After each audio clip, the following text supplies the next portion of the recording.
Okay, let's begin. The girl who would be king.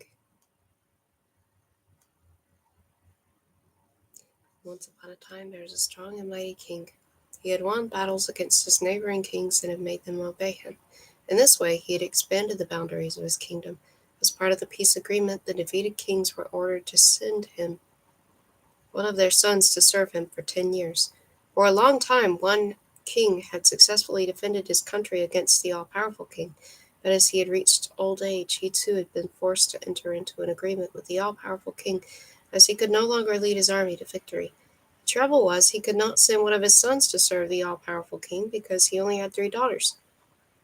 What was going to happen if he did not comply? Was the all-powerful king to take his kingdom away? He worried that if he incurred the all-powerful king's wrath and lost his kingdom, he and his daughters would have to live out the rest of their days in poverty and shame. The 3 daughters, seeing their father increasingly plagued by worry, started wondering what was causing it. They did not know what to do to cheer him up. When they saw that nothing was to his liking, the eldest daughter brought up the courage to ask him one day at dinner time what was worrying him. "Does our behavior displease you?" she asked. "Are the servants badly behaved? Tell us, Dad, what is disturbing your peace and poisoning your old age? We promise to do whatever is needed to relieve your sadness. You, my dears, cannot quell the pain that is seeping into my soul. Only a son could take me out of the sea of problems I am finding myself in." "I don't understand," the eldest daughter said.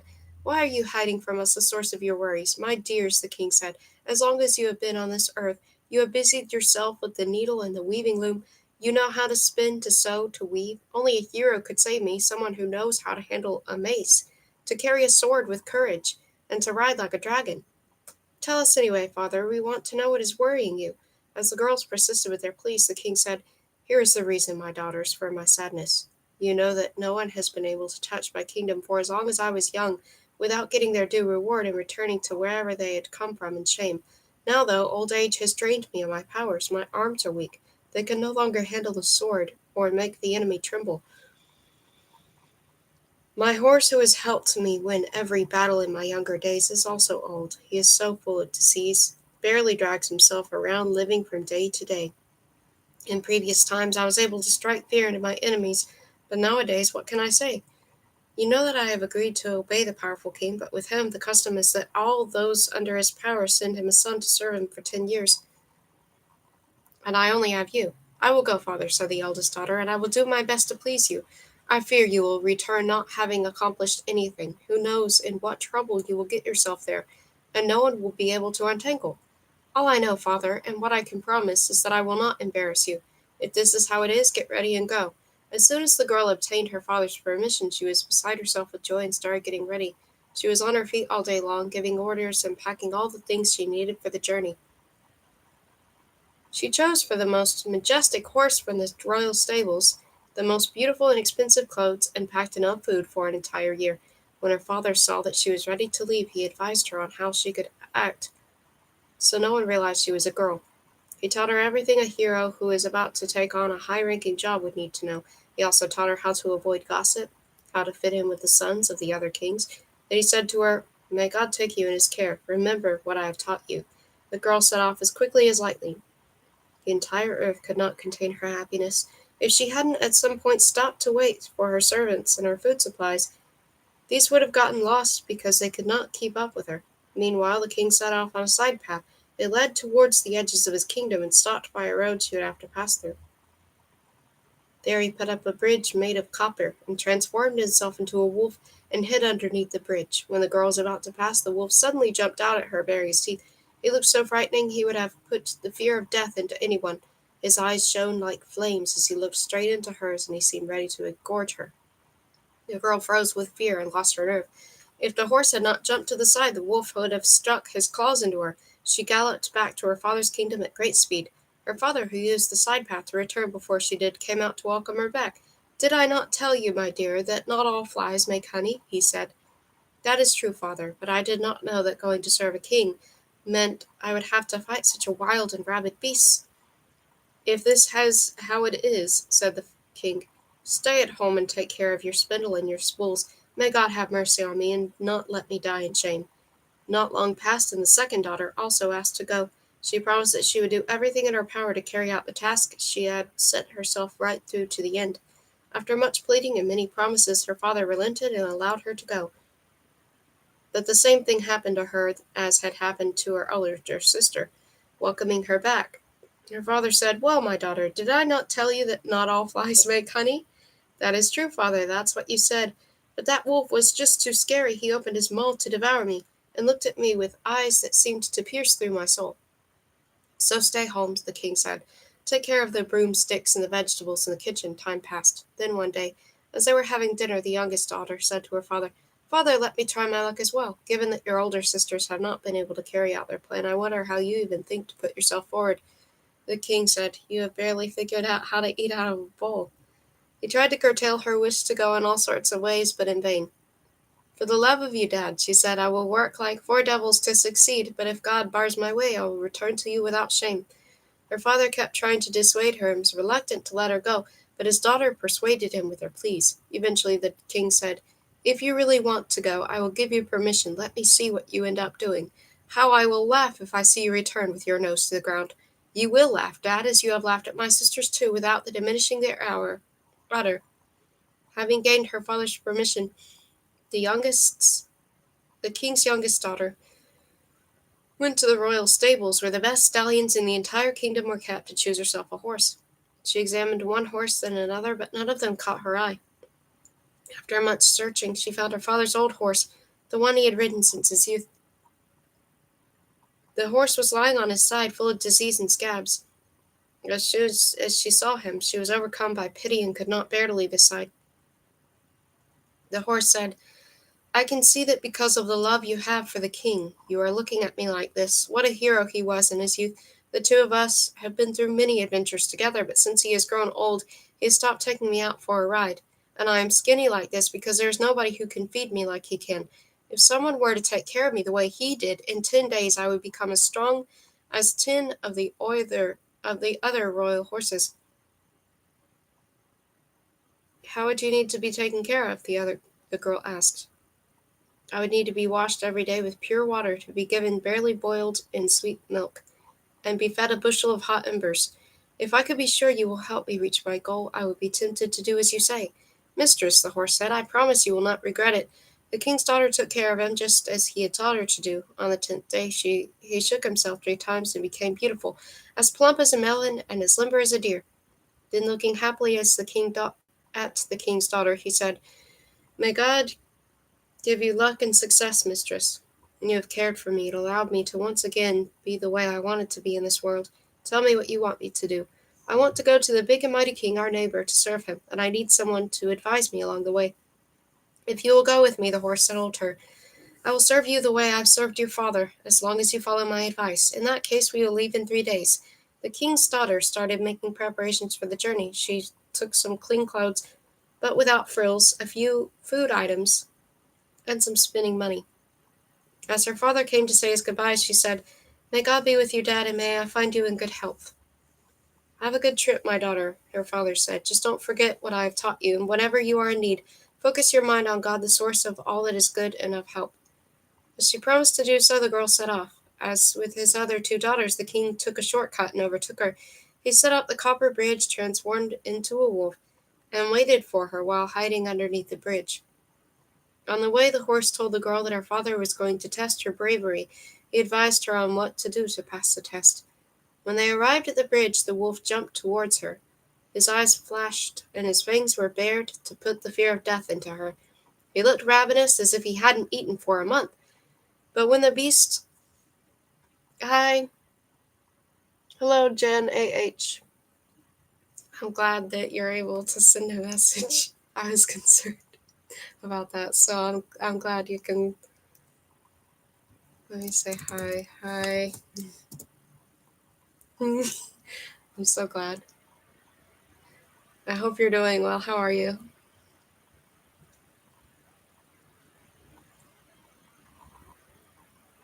Where was I?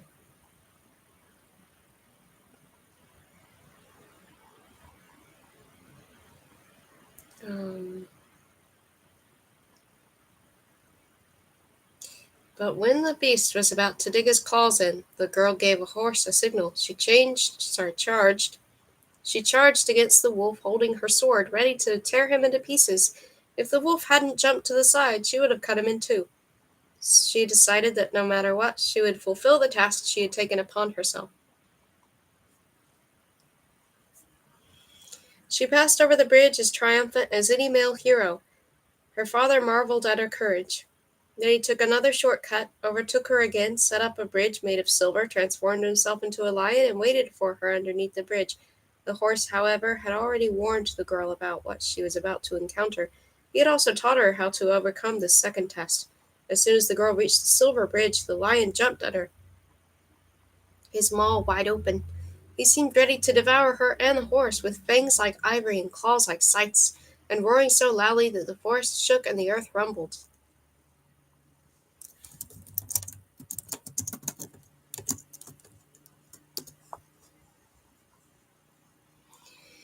Looking at his head as large as an ox, and his mane upright and dishevelled, anyone who would have been overcome with fear. But the king's daughter, encouraged by the horse, charged against him with her sword, ready to strike. If the lion had not run back to his hiding place underneath the bridge, he would have been quartered. Then she passed over the bridge, thanking God and getting herself ready for the next challenge.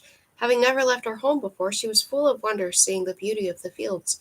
She would have liked to get off the horse to gather a bunch of the beautiful flowers that were covering the valleys and hills, flowers she had never seen before, or to stand in the shadow of a tall and bushy tree, in which thousands of birds were singing songs so sweet they could have sung anyone to sleep.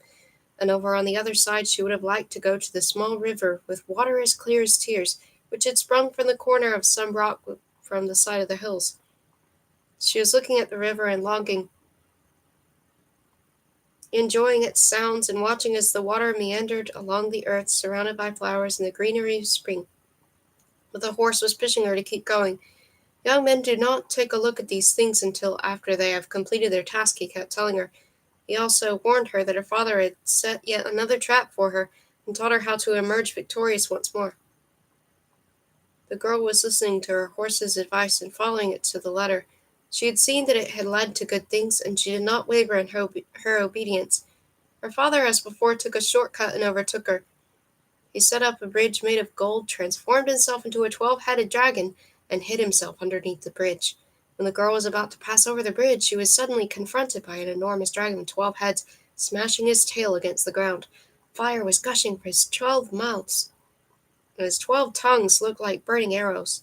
When the girl saw how frightening the dragon looked, her hair stood on edge. The horse, sensing she was about to lose her nerve, reminded her what he had taught her, and she found a small bit of courage within herself. She held on to his harness and spurred him on as she charged against the dragon with her sword. The battle lasted a whole hour. The horse was telling her when to go to the side to cut off one of the dragon's heads, but the enemy was guarding himself pretty well. In the end, the girl succeeded in wounding the dragon. At that point, with 3 somersaults, he turned human again. The girl could not believe her eyes when she saw her father before her, and he, taking her in his arms and kissing her forehead, said, "I see that you are brave, my daughter. You have done well to pick this horse, because without him you would have returned home the same as your sisters. I hope that you will bring the task which you have taken upon yourself to a good end. Remember what I have taught you, and always follow your horse's advice." Then they parted ways, and going for a long time they reached some big mountains. Between the mountains they came across 2 Zmei, fearsome human-like creatures with magic powers who had been fighting for 9 years. Neither of the Zmei had been able to prove himself the strongest, nor was either of them prepared to relent, as they were fighting to kill.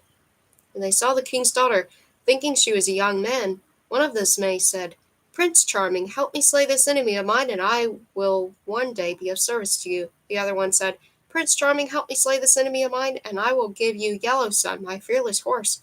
The girl asked the horse whom of the 2 Zmei she should help. The horse said to rescue the one who had promised to give her Yellow Sun, because he is younger brother and even more fearless. So the girl charged against the other Zmu with her sword and cut off his head with one strike. The surviving Zmu hugged his savior and thanked her. Then he invited her home so he could give her Yellow Sun as he had promised. The smooth's mother could not contain her happiness when she saw her son. She did not know how to thank Prince Charming for having saved her son's life. I would like to rest after my long journey, the king's daughter said, so they offered her a room and left her alone. The girl went to the stables to tend her horse and asked him if she should be wary of anything. The horse told her what to expect and how she should respond. Meanwhile, the smooth's mother suspected that there was something going on. She told her son that the young lad who had saved him from danger was in fact a girl, and that she would make a perfect wife for him. But her son did not believe her. He thought no female could have handled a sword as well as his rescuer had done. The smooth's mother decided to prove to her son that her suspicion was correct. That evening, she placed a bundle of flowers at each of their heads. At whose head the flowers were to wilt, that one was a man.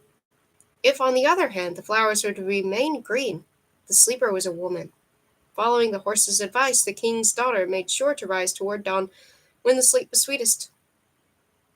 Walking gingerly on her tiptoes, she went into the smooth's room. She put her own bundle of flowers at his head, took his, and returned to her room, where she put it at her head before going back to sleep. In the morning, when the smooth's mother woke up, she immediately went to her son's room. There she found the flowers to be wilted as she had expected. After the king's daughter woke up, the smooth's mother went to her room as well, where she expected to find the flowers still green and fresh. But after seeing that these flowers had wilted as well, she still could not believe that her son's rescuer was a lad. She told her son that Prince Charming could not be male. The words were flowing out of his mouth like honey. His face was so sweet you wanted to soak it in. His hair was falling on his shoulders in waves, his hands and feet were as small and delicate as an elf's, and his face seemed to say, "Come hither," with big beautiful eyes so alive they made you dizzy. All of these things could only belong to a girl, even though she was hiding herself under a lad's clothes. To prove her suspicion, the smooth's mother decided to try one other thing, and taught her son what to do. After they said good morning to each other, the smooth invited his rescuer to accompany him into the garden. There, the smooth showed the king's daughter all the different kinds of flowers that were growing there, and invited her to sample their sweet scent. But the king's daughter remembered her horse's advice, recognized this as another test. "Why did you bring me into the garden like a woman to admire the flowers?" she said in an assertive voice. "We should go to the stables to see how the horses are being cared for." The smooth reported this to his mother, but she still could not believe that Prince Charming was male. She persuaded her son to lay one more trap. She told him to take his rescuer into the armory and invite him to choose a weapon to take away with him as a present. If he would choose one of the weapons decorated with precious stones, this would prove that Prince Charming was in fact a girl. After lunch, the smooth led the Prince Charming to the armory. There were carefully arranged all sorts of weapons. Some were decorated with precious stones, others were undecorated. The king's daughter, after examining all the weapons, chose for herself a rusty-looking sword with the metal twisted into a coil. Then she said to the Zmo and his mother that she wanted to leave the next day. When the Zmo's mother heard the kind of weapon Prince Charming had chosen, she was furious that she could not reveal the girl's disguise to her son. Even though Prince Charming seems to be male based on his habits, he is in fact a girl of the most cunning, she told her son. However, seeing that she had no choice, she and her son went to the stables and gave Yellow Sun over to the king's daughter. After they had all said their goodbyes, the king's daughter went on her way riding her horse, with Yellow Sun galloping alongside. Once they were back on the road, the horse said to the girl, "Mistress, up until now you have followed every piece of advice I have given you, and all has gone well for you. Follow my advice once more, and you will not regret it. I am old and getting increasingly scared of stumbling. Take my brother Yellow Sun and continue your journey with him. Trust him in the same way you have trusted me. He is much younger than I am and more agile, and will teach you the way I did, what to do, and when you need help." "Your advice has indeed been excellent," the girl said, "but if I didn't know how loyal you were to my father on this occasion, I would not follow it. I will, however, trust your brother the way I've trusted you, once he proves that he has my best interests at heart." "Trust me, mistress," said the Yellow Sun. "I will be proud to have a brave woman such as yourself ride on my back. I will do my best so you do not feel my brother's absence. I want to protect him, as he is old, of the difficulties and dangers of the journey you intend to undertake, because you should know that you will run into many difficulties and dangers, but with God's will, if you follow my advice, you will overcome them all and fulfill your mission." The king's daughter mounted Yellow Sun and parted from her old horse weeping. They rode and rode until the king's daughter saw a golden lock of hair lying by the side of the road. She stopped Yellow Sun and asked him if she should take it or if she should leave it there. "If you take it, you will regret it, but if you leave it, you will regret it as well. It is better if you take it," the horse said. The girl took it, put it close to her chest, and they carried on. They passed hills, mountains, and valleys, left forests rich and green in their wake, clearings with flowers the girls had never seen before, and streams with clear, cold water. Eventually they reached the court of the big and mighty king. The other king's sons who were serving at the mighty king's court came out to greet them.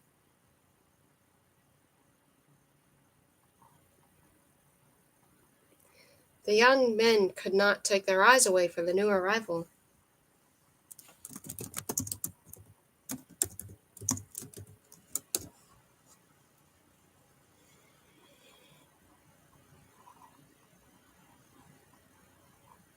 Um, Both her words and her face charmed them. The next day she went before the king and said why she had come. The king couldn't contain his happiness that such a handsome and charming lad had arrived to serve him. He was delighted with the lad's answers to his questions. As the young man was speaking with wisdom and humility, the king became fond of his new servant and took him under his wing. Time passed, and the king's daughter settled into her new life. She found the other king's sons stupid and impulsive and did not want to associate with them. They soon began hating her for keeping her distance and being favored by the king, and started plotting her downfall. One day the king's daughter cooked herself some food. She was about to start eating when two sons of the king's dropped by. She invited them to eat with her. The two king's sons enjoyed the food so much they licked their fingers when they finished eating. They praised her for her cooking skills and said they had never tasted anything as good. During the meal, the two king's sons also spotted the lock of hair the girl had found on the road. They immediately recognized it as belonging to Ileana Samtsiana, a young maiden of legendary beauty. As soon as the two king's sons met the other king's sons, they told them that they had eaten food cooked by the recent arrival, and it had tasted better than the food at the royal court. Then all the king's sons started pestering her to cook for the whole court. One day the opportunity arose to do so. The royal cooks had gotten so drunk they weren't even able to light a fire in their stoves. After being asked persistently, the king's daughter started cooking some excellent courses. When her food was brought to the king, he could not stop delighting in it. He called the head chef and told him to keep cooking like this from now on. The head chef, knowing he would be unable to comply with the king's request, and that it was better to own up to the truth, told the king who it was who had cooked that day. Then the king's sons told the king that was recently arrived king's son had in his possession a lock from Ileana Samtsiana's golden hair. As soon as the king heard this, he ordered the new arrival to be brought before him at once. "You have the lock of hair belonging to Ileana Samtsiana and haven't told me, even though I favored you over the others," the king said. After the girl showed him the lock of hair, he said, "I order you to bring me Ileana Samtsiana. If not, you will be put to death." The poor king's daughter tried to protest, but the king had made up his mind. She went to tell Yellow Sun what had happened and asked for his advice. "Do not fear, mistress," the horse said. "This very night my brother appeared to me in a dream to tell me that Ileana Samtsiana has been kidnapped by a Zmo. She told him that she won't love him until he presents her with her horde of mares, and the Zmo is at wit's end about how to fulfill her wish. In the meantime, he is keeping her in one of his castles among the sea marshes. Ask the king for a fleet of 20 ships. Take the most beautiful wares as cargo, and we will find Ileana Samtsiana." Upon hearing this, the king's daughter went straight to the king. "Greetings, wise king. I have come to tell you that to complete the mission you have entrusted me with, I will need 20 ships and money to buy the most beautiful and expensive wares to take as cargo." "Fine, but bring me Ileana Samtsiana," the king said. As soon as the ships were ready, they loaded them with expensive gifts. The king's daughter and Yellow Sun boarded the most beautiful of the ships, and they set sail. Neither the winds nor the waves nor the sea could stand against them. After several weeks, they reached the ocean marshes. There they cast anchor. Before going onto dry land, the king's daughter took from the ship a pair of slippers sewn with golden thread and decorated with precious stones. She attached them to the front of her belt, as Yellow Sun had advised her to do. As they wandered the shores, walking here and there, they spotted some palaces in the distance which were rotating after the sun, and headed in their direction. On the way, they were confronted by 3 servants of the Zmo, who had been tasked with guarding Ileana Samtsiana. But as soon as the servants laid their eyes on the slippers hanging from the king's daughter's belt, they relaxed their security measures. They were eager to find out as much as they could about how the young lad sitting before them on his horse had come into possession of such exquisite items. The young lad told them that he is a merchant, and that he had gotten lost while sailing the seas. He said he would be interested in speaking to their mistress to see if she would like to buy some of his wares. Upon their return, the servants told Ileana Samtsiana that if they had seen what they had seen, and that the merchant was waiting outside the castle doors to speak to her. Indeed, as she looked through her window, she could see the merchant. As soon as she laid eyes on him, her heart started pounding, so she told her servants that she wanted to meet the merchant and see these slippers for herself. If you were to do me the honor of accompanying me to my ships, I could show you wares that are even more beautiful and expensive than these puny slippers, the merchant said as Ileana Samtsiana was marveling at their beauty. Ileana Samtsiana said she would indeed be keen to see these wares. She entered one of the ships and was overwhelmed by the riches it carried. While her eyes feasted upon the wares, the sailors pushed the ship away from dry land, and they were soon in the open sea. When she eventually came to her senses and found herself in the middle of the ocean, Ileana Samtsiana pretended to be angry at having been misled. She started arguing with the merchant that he had betrayed her trust, but in her heart she was praying to God to help them escape the terrible Zmo that had been keeping her captive. They reached the shore safely. But the Zmo's mother, who had been informed by the servants that her soon-to-be daughter-in-law Ileana Samtsiana had been kidnapped by a sea merchant, had started chasing after them. As soon as they set foot on shore, they saw her coming towards them like a lioness, with her maw open wide, casting enormous flames. As soon as Ileana Samtsiana saw her, she realized who this terrible creature was. She told the merchant with whom she was riding on Yellow Sun, and started crying. "What should I do?" the merchant asked Yellow Sun. "I don't know how much longer we can bear the heat coming from these flames." "Put your hand in my left ear, take out the wax that is there, and throw it behind you," Yellow Sun said. The merchant did this. A stone mountain erected itself behind them, so tall it could reach the sky. For a moment they thought they were safe, but the Zmo's mother managed to climb the mountain from crag to crag and kept on chasing them. Ileana Samtsiana told the merchant that the Zmo's mother was closing in. After consulting with the horse, he pulled a hairbrush out of the horse's right ear and threw it behind them. As soon as he did so, a rich forest sprang up in their wake, so thick that no beast could pass through it. But the Zmo's mother gnawed at the trees, swung herself from branch to branch, jumped from top to top, slithered through any small gaps in the undergrowth that she could find, and managed to make her way out of the forest. Then she continued chasing after them as fast and furious as a tornado. When they saw that she had overcome this obstacle as well, the merchant once again asked the horse what to do. He said that Ileana Samtsiana should take off her engagement ring and throw it behind her. As soon as she threw the ring, a wall erected itself behind them. They reached up to the sky. The Zmo's mother, once she saw that she could neither climb over the wall nor gnaw at it, couldn't contain her rage. Furious and filled with hatred, she climbed up and put her mouth next to the gap that the ring had left behind. Through that tiny hole she blew fire from her cursed mouth for 3 hours, hoping that the fire would reach them and burn them to death. But they took refuge at the bottom of the wall and were not harmed by the fire. The Zmo's mother blew and blew. When she saw that she could neither kill nor catch them, the bile in her burst from anger. She fell to the ground and died like a devil. They waited a while she had died for good, as Yellow Sun had taught them. At that moment the wall disappeared as if it had never existed, and the ring was back on Ileana Samtsiana's finger. They continued their journey and kept going until they reached the royal court. Upon arriving, they went before the king, who received Ileana Samtsiana with great honor. He could not contain his happiness and fell in love with her as soon as he saw her, but Ileana Samtsiana was overcome with sadness. "How is it possible," she thought, "that I seem to fall into the hands of men I cannot bear to even look at?" Her heart belonged to Prince Charming, who had saved her from the Zmo. But the king said she had to marry him. "Wise king, may you long reign over your kingdom," she said, "but I cannot marry you until you bring me my horde of mares, along with the steed that guards them." The king called in the king's daughter and said, "Go and bring back Ileana Samtsiana's horde of mares and the steed that guards them. If not, you will be put to death." "Powerful king," the king's daughter said, "I have only just returned from having accomplished the last difficult task you had entrusted me with, for which my life has been at stake. You may brave king's sons serving at your court, and because all find you a straightforward and God-fearing man, you would be within your right to give this task to someone else. I don't know anything about the horde of mares you are asking for. I don't care. Go find it wherever it may be and bring it here, and don't say another word." The king's daughter bowed and went to tell Yellow Sun what she had been ordered to do. "Go and find 9 buffalo skins," the horse told her. "Dole them out and cover me with them. Do not fear. With God's help you will bring to good end the latest task the king has laden you with, and know that he will be made to suffer for his deeds in the end." The king's daughter did as the horse had told her. They started on their journey.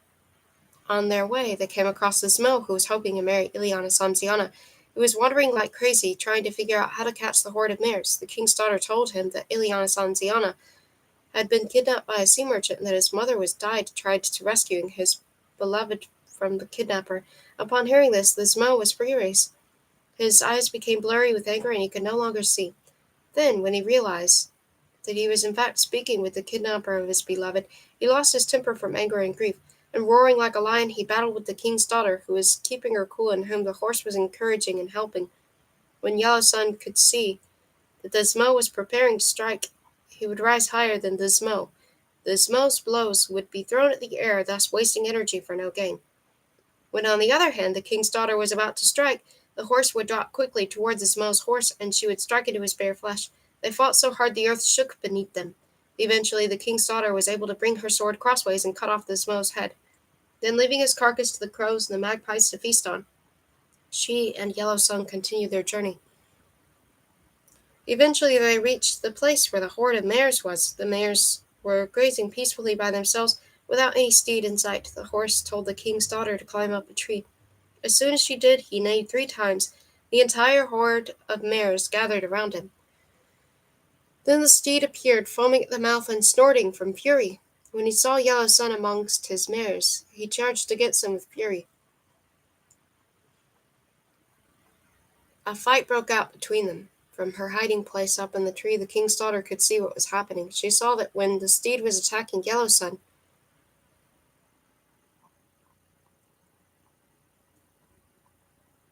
he was biting chunks from the buffalo's skins, leaving Yellow Sun unharmed.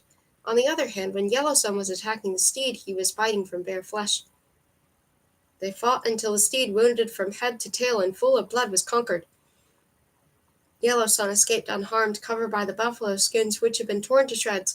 The king's daughter climbed down from the tree and mounted Yellow Sun. They took charge of the horde of mares, guiding them from the back, while the steed barely dragged himself behind them. And they brought the horde of mares and the steed into the king's yard. The king's daughter went to let them know they had accomplished their task. In the meantime, Ileana Samsiana came out into the yard and called her beloved animals by their name. The steed, as soon as he heard her call his name, shook himself 3 times and made himself whole again, without a single wound left on him. Ileana Samsiana said to the king to ask someone to milk the mares, so they could have a bath in their milk. But who could get anywhere near them? At the slightest attempt, the mares were kicking so hard with their hooves that anything they hit would fly off. As nobody could approach them, the king once again ordered the king's daughter to take on the task. The king's daughter was outraged that it was always she who was asked to undertake the most difficult tasks, but as she had a clear conscience, she prayed to God to help her bring this task to a good end. As soon as she finished her prayer, a heavy rain started pouring in buckets. Soon the water reached the knees of the mares. The rain was followed by a severe frost which kept the mares glued to their spot. Seeing this miracle, the king's daughter thanked God for his help and started milking the mares. The king could no longer contain his love for Ileana Samsiana, who was looking at her like to a ripe cherry tree. She, however, did not even deign to look at him, but kept postponing the wedding day after day. I see, wise king, that I have received all I have asked for, she told him. I only need one more thing, and then we can marry.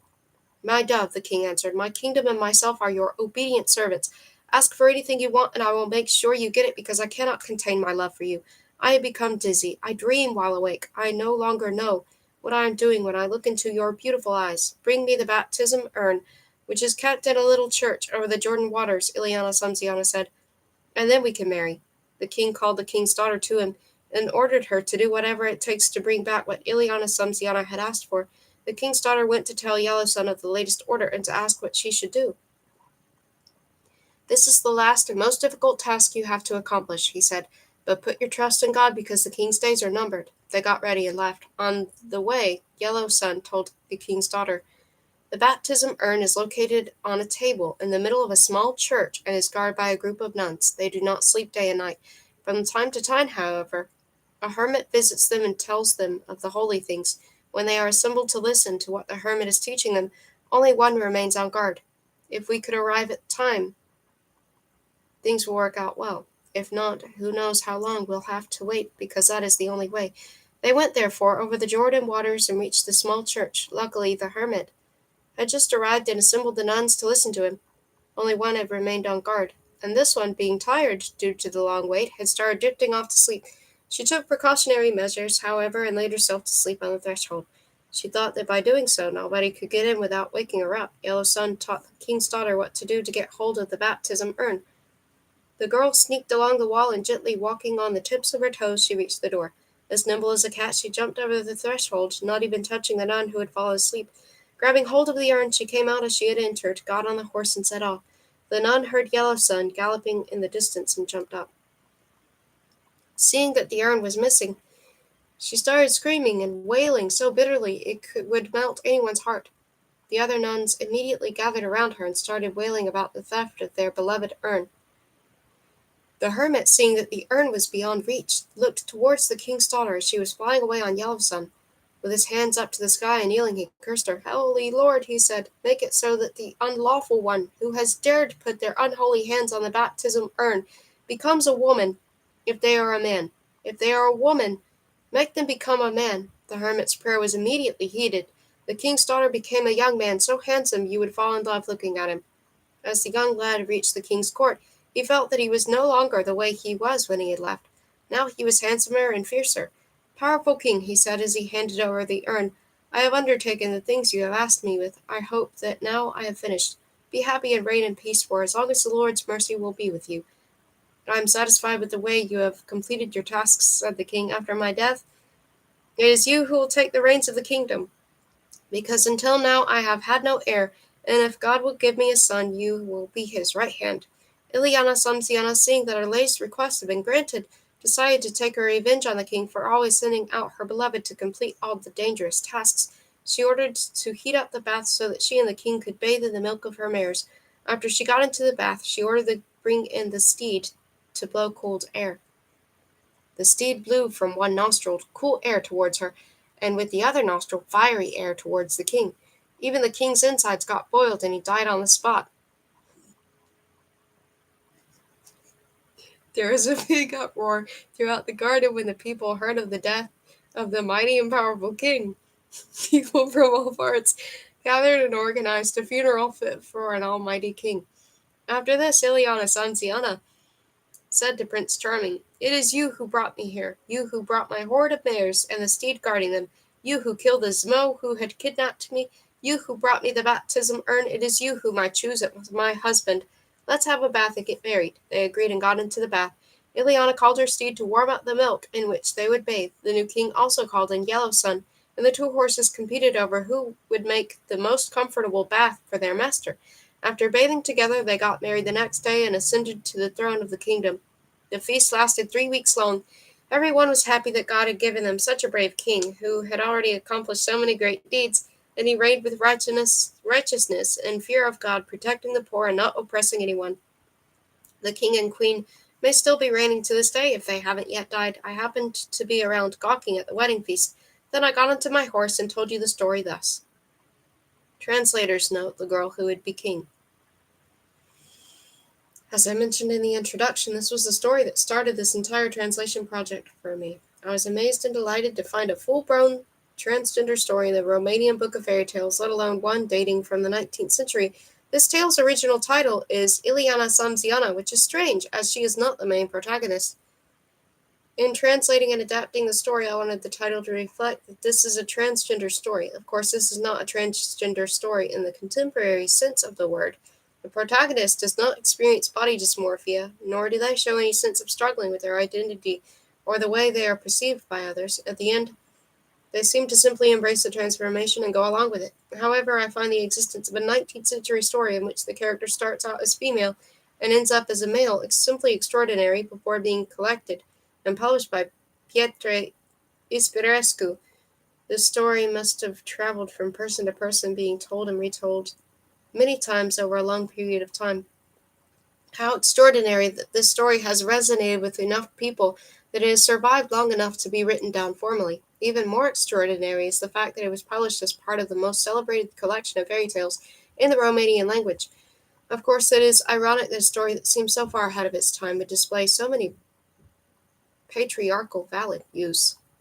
As a woman living in the 21st century, I found some of the judgments about the differences between men and women somewhat difficult to digest. I made the choice to keep these elements, as they were integral to the story. However, I did take out one particularly offensive line towards the end. In that line, the new king says to Ileana Samsiana something along the lines of, "But do not forget who wears the trousers in this relationship."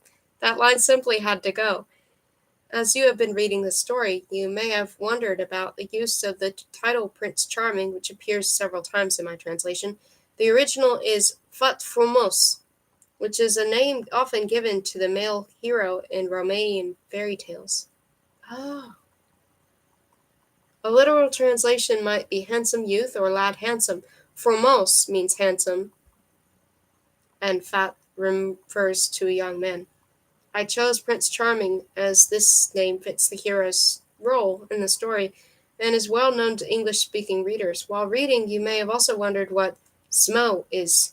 The Zmo, plural Zmei, is a monster like creature that appears in many Romanian fairy tales, legends, and myths. Because the Zmo appears so often in these stories, this creature is never described, presumably because the people listening to these tales had a common understanding of what a Zmo looks like. However, it is worth pointing out that there is no formal consensus over what a Zmo looks like. This lack of clear description is perhaps why the Zmo is so popular in Romanian fairy tales. Its monster-like features can easily be adapted by the storyteller to take the shape of whatever is needed by the narrative. Some depictions show the Zmo as more human-like, while in others the Zmo seems to share a stronger resemblance to dragons. If you're curious, I suggest you type the word into Google Images and enjoy the many different representations you will find. I think that's genius, honestly. I decided to add a short yet somewhat vague description of the Zmo, fearsome human-like creatures with magic powers, in my translated version. My intention was to indicate to the reader that the word refers to a fantastic creature that is part of Romanian folklore, while at the same time not limiting the reader's imagination to my own mental image of a Zmo. The Zmo shares many human features. Based on what happens in the stories, we can tell that the Zmo has arms and legs, as well as the ability to ride a horse and use weapons. On the other hand, the Zmo is often described as having a tail and being able to blow fire through their mouth, as well as being bigger and stronger than humans. In some stories, the Zmo also has other magical powers, such as being able to shapeshift, often as part of the plan to trap and defeat the hero. In most cases, the Zmo is an evil, cunning creature that attempts to kidnap a beautiful maiden and force her into becoming his wife, as is the case with Ileana Samsiana in the tale you have just read. The Zmo is often helped by his mother, who usually has a whole range of magic powers and chases after the hero, or attempts to outwit him once her son has been defeated. Although, as you can see in the story, the Zmo is not always destructive. In this story, for instance, you encounter two mother-son Zmo pairings, where you can observe different kinds of behavior. The first Zmo and his mother are courteous towards the king's daughter and largely helpful. Even though they could kidnap her or not fulfill their promise of handing Yellow Sun to her, they do none of these things. However, this kind of behavior is not common among the Zmei you will encounter in most Romanian fairy tales. The actions of the second mother-son Zmo pair are more common, and the way the Zmo is often portrayed in Romanian fairy tales. The interactions with the second pair also show many beloved tropes: kidnapping a beautiful maiden who has to be rescued by the hero, the chase, and the many obstacles the hero has to put up in order to escape, and the attempt by the mother of the Zmo to kill through blowing fire on the hero, which seems to be undoing of many of the Zmo mothers, as this attempt generally fails. If you decide to read more of my translated stories of Petre Ispirescu's collection, you will no doubt see some of these tropes in action in a variety of different stories.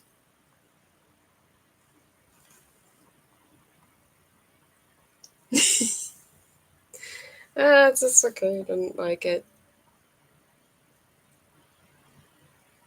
I don't remember Gilligan's Island that well. Um, I remember liking it, but I don't remember it very well. hmm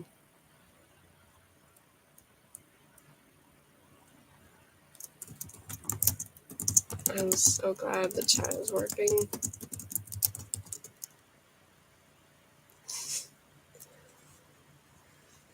I'm so glad. Anyway, the magic bull. There was once an old man and an old woman. The old man had a son from his first wife, and the old woman was a daughter from her first husband. The old woman couldn't stand the old man's son.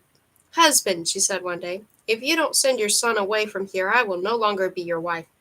"Where would I send him?" said the old man. "Let him grow up some more, and then we'll send him to his own home." "No, I want him out of the house now. You must choose between him and me." The old man, seeing there's no way around this with his wife, said to the boy, "My son, I'm old as you can see. I am not as strong as I used to be. Your stepmother wants you to leave. Go wherever God will lead you to earn your living." "I can see that my stepmother can't stand me," the boy said. "I don't know why. I haven't disobeyed her. I do everything she asks, but in vain. I will go wherever God will lead me, and I will find my way to earn my living. I have youth on my side, and when you'll be able to, Dad, come and see me, because otherwise I will shrivel up from missing you. Stay in good health, my son, and may God help you." "Stay well, Dad." And the poor boy left home with tears running down his cheeks. He went out into the world to look for work and eventually came across a wealthy man who hired him as his servant. The boy worked as a servant for 7 years and his master was happy with him. But eventually the boy started missing his father so much he couldn't bear it any longer, so he told his master if he would like to go home. "Lad, you have served me for 7 years," his master said. "I like how you served me. Does my bread no longer taste good to you, or is anyone offering you more elsewhere? Is that why you want to leave my service?" "No, master, but I am homesick, and I would like to see my father again. If you feel I am due anything after my service, please let me have it before I go." "Fine, lad, you can't keep a servant against their will.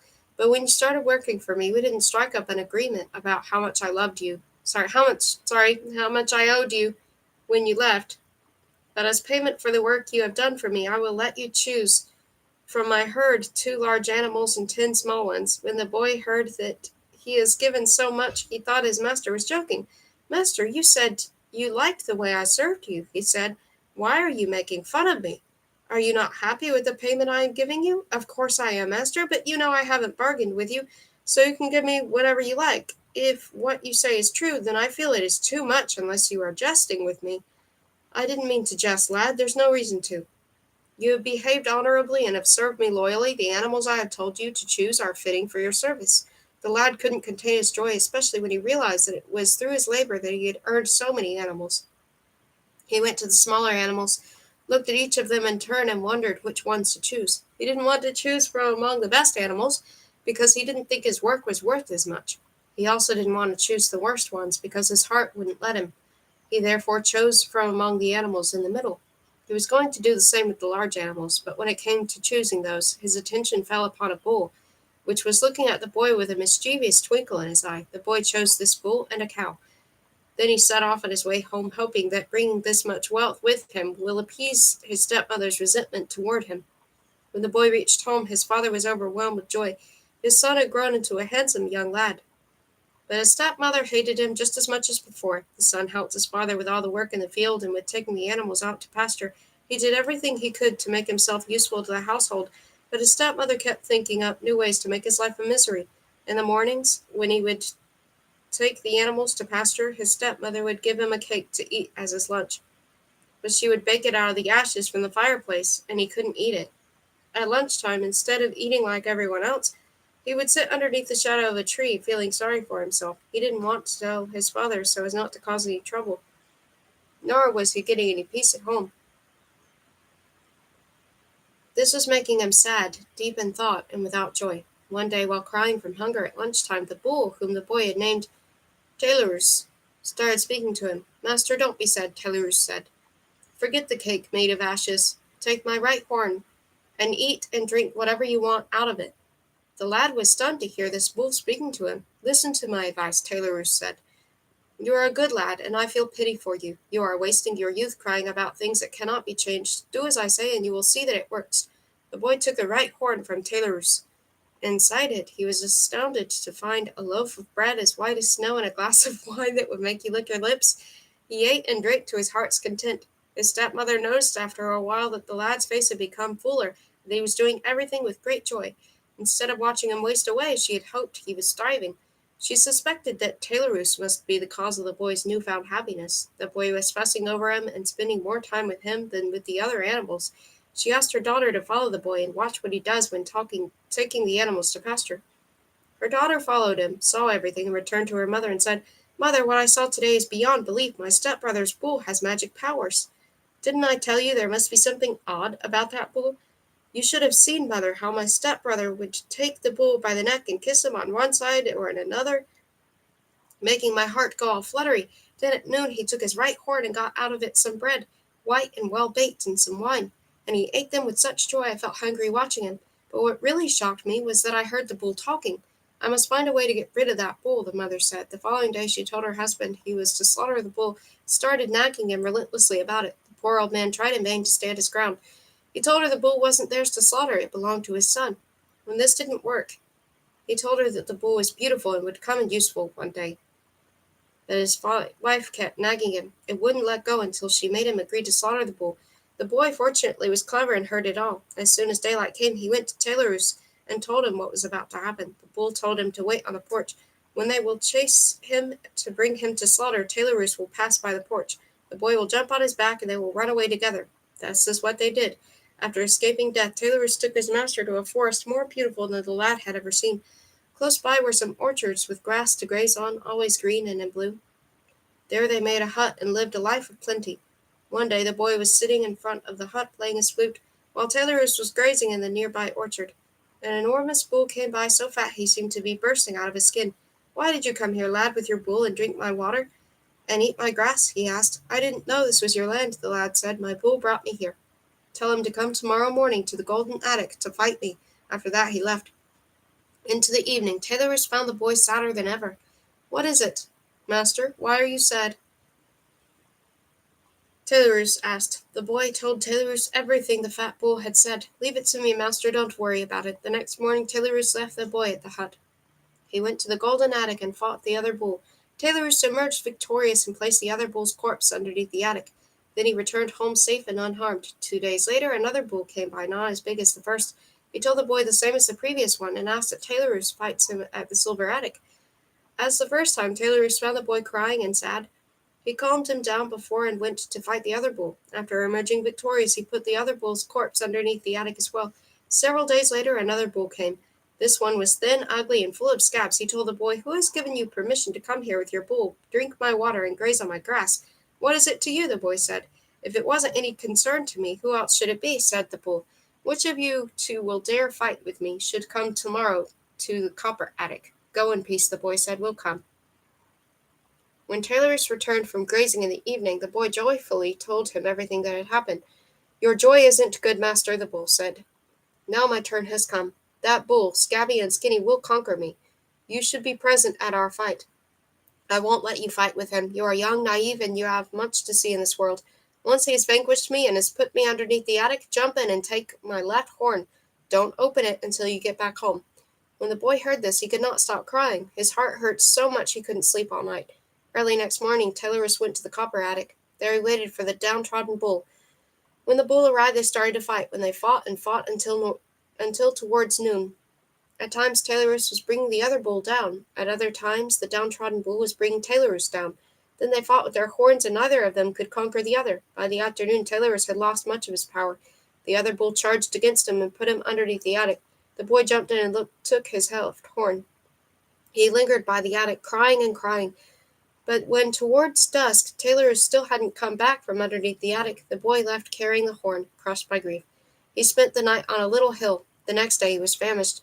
He thought he might find some food inside the horn he had taken from Tailorus and opened it. Suddenly, a multitude of cattle and flocks and all sorts of animals came out. How could he get them all home? He didn't know how to put them back into the horn, and he would have needed an army of servants to herd them homewards. He started to cry bitterly. While he was crying, a dragon came by and said, "What will you give me, boy, to put all these animals back inside the horn?" "I will give you half of them," the boy said. "That's not what I want," the dragon said. "I want something else." "Tell me what you want. I want you to promise that when you least expect it, I can take the one thing you love most and devour it." The boy, without realizing what he was doing, agreed to the bargain. The dragon cracked his tail 3 times and put all the cattle back inside the horn. Then the boy took the horn and returned to his father. He found his father on his own because the old woman and her daughter had abandoned him. When the old man saw his son having become a man, he was overcome with happiness. His son opened the horn, and suddenly the entire field and all the neighboring fields filled up with animals. "All these are yours?" the old man asked. "Yes, Dad. What should we do with so many animals?" "Soothe the troubles of the widows and the poor," the old man said. The boy listened to his father's advice.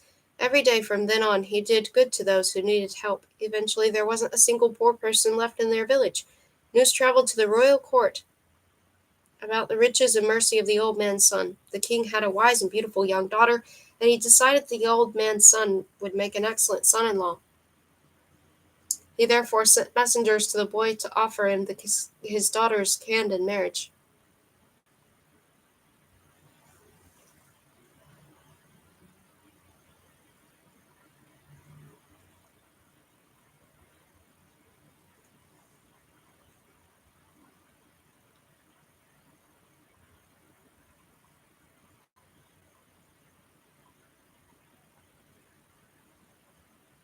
The boy was oh, He therefore sent messengers to the boy to offer him his daughter's hand in marriage.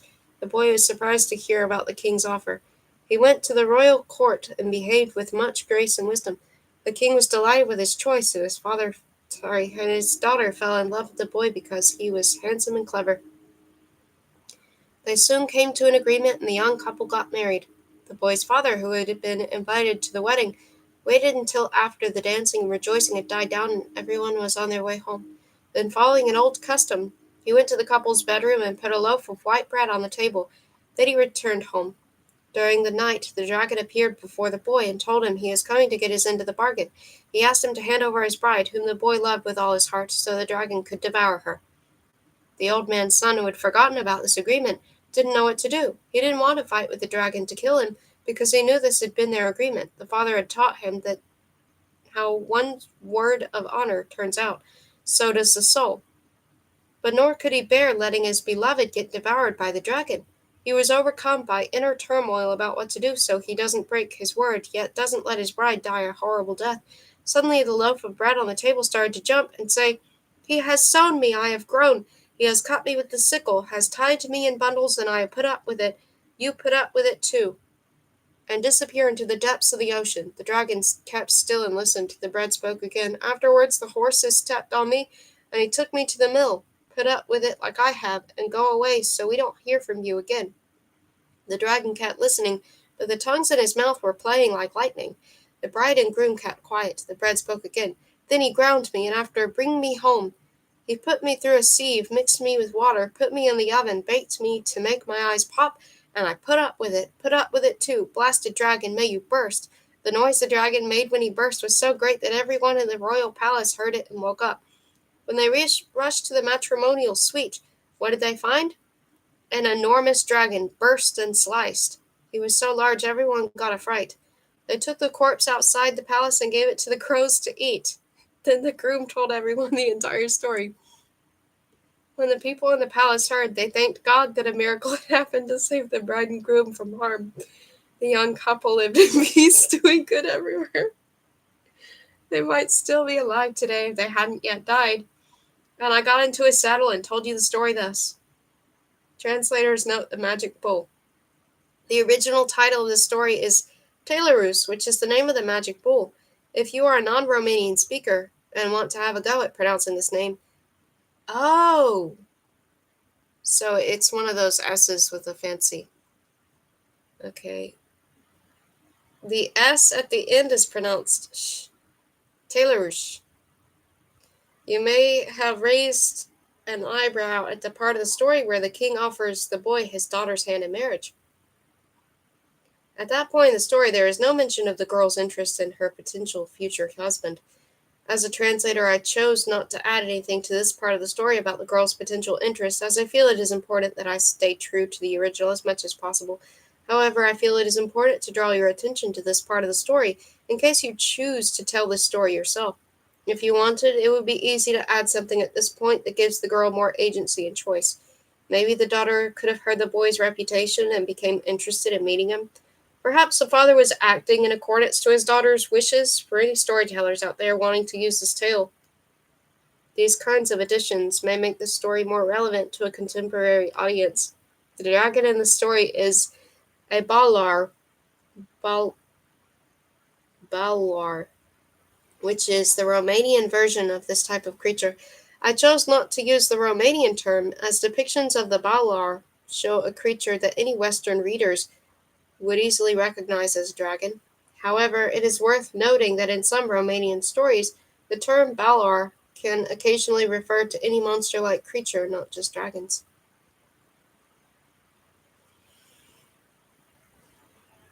The Fairy Queen. Once upon a time, there was a powerful king who had 3 sons. As the sons were nearing marrying age, the king started to wonder how to help them find their soulmate so they could have happy marriages. One night, the king had a dream that provided him with an answer. The next day, he called his sons, and they went to the top of a high tower. He asked each of his sons to strike an arrow. "Where your arrow falls," the king said, "that is where you will find your soulmate." The sons obeyed their father because they trusted him. Then they struck their arrow, and that of the eldest son fell on the roof of the palace belonging to a neighboring king. The middle son's arrow fell on the roof of the house belonging to one of the highest ranking aristocrats. But the arrow of the youngest son flew into the heights of the sky. They all craned their necks looking for it and almost lost it from sight. Then they saw it falling down and landing into a tall tree in the middle of a large forest. The eldest son went to the neighboring king's court, where he got engaged to the king's daughter and brought her back to his father. The middle son went to the house of the high-ranking aristocrat, where he got engaged to the aristocrat's daughter, and also brought her back to his father. The youngest set off as well, but he did not know where to go. He scoured the earth until he eventually found the largest forest where his arrow had landed. He made his way through the undergrowth until he found the tree into which his arrow had struck. The tree was tall, thick, and old. The boy climbed it until he reached a spot where he could hang from one of its branches, and from branch to branch, at times hanging from his hands, at times from his feet, crossed and held tightly together, he reached the top of the tree. There he grabbed the arrow and pulled it out. He climbed down with his soul full of bitterness and sadness. He worried that he would never find his soulmate, because what is there to find in that tree? As if it hadn't been enough that he hadn't found the one destined for him, and that he had made this whole trip in vain, he realized, as he was about to leave the tree, that an owl was hanging from his back. He tried wiggling his back in all directions, but the owl had stuck her claws into his back and would not let go.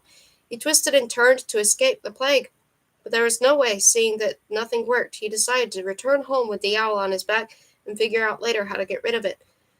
On the way, he noticed that 6 other owls were also following him. He went to the poor lad with the flock of owls following him. He arranged to arrive home at night so he wouldn't be laughed at by anyone he would encounter. As soon as he entered his bedroom, the 6 owls perched themselves wherever they found a spot, and the 7th owl, which had fastened itself to his back, unfastened herself and jumped into his bed. As he was exhausted from the long journey and all the mishaps along the way, he fell asleep as soon as his head hit the pillow, as if someone had knocked him out. The next day he couldn't believe his eyes when he found next to him in bed a fairy so beautiful that whoever would look at her would remain speechless. And at the end of the bed were 6 female servants, one more beautiful than the other. He also saw in the corner of the room 7 owl skins thrown one on top of the other. When his parents met the fairy and her servants, they were overwhelmed by their beauty. Not long passed, and the day of the eldest brother's wedding arrived. The youngest son went to the celebrations with his fiancée. There was no one like her in the entire kingdom, and he was proud to show her off. All the wedding guests were overwhelmed by her beauty. When she was already taken, the other king's son, who had been invited to the wedding, were flirting with their servants, competing with one another for the opportunity to dance with them. In the evening they went to dinner and feasted late into the night. The king's youngest son slept well that night, but when he got up in the morning and saw the owl skins lying next to the bed, he felt disgusted. Soon the middle son's wedding day arrived. The youngest son was once again accompanied by the fairy. His heart was full of joy and pride, especially as he could see all the other king's sons were following her every move and pining after her. To distract themselves, they were dancing with the fairy's servants. In the evening they went to dinner. The youngest son, tempted by the devil, got up from the table, went to his room, and cast the owl skins into the fire. Then he returned to the table without telling his fiancée what he had done. "Mistress, we are in danger," one of the servants screamed as soon as he returned. "Mistress, I can smell burning," another one said. "Bad things are about to happen to us." "Be quiet," the fairy said. "You are probably imagining things and disturbing this wonderful dinner." But a third servant said, "Mistress, there is no escape. We have been betrayed." Meanwhile, the fairy, too, had started sensing that something was wrong. Suddenly they all got up from the table and transformed into doves. Then the fairy said to the youngest son, "You have betrayed my trust. I will now leave, and you will never see me again unless you find my dwelling place, which no other human has so far managed to do." They flew up into the sky and disappeared from view. In vain did the wedding guests ask the youngest son to return to the table, nor did his parents and brothers succeed in making him forget his grief. His eyes kept searching for the doves. The next day before dawn he got ready to look for his fiancée. Without her, life lost its meaning. He said goodbye to his family and went on his quest.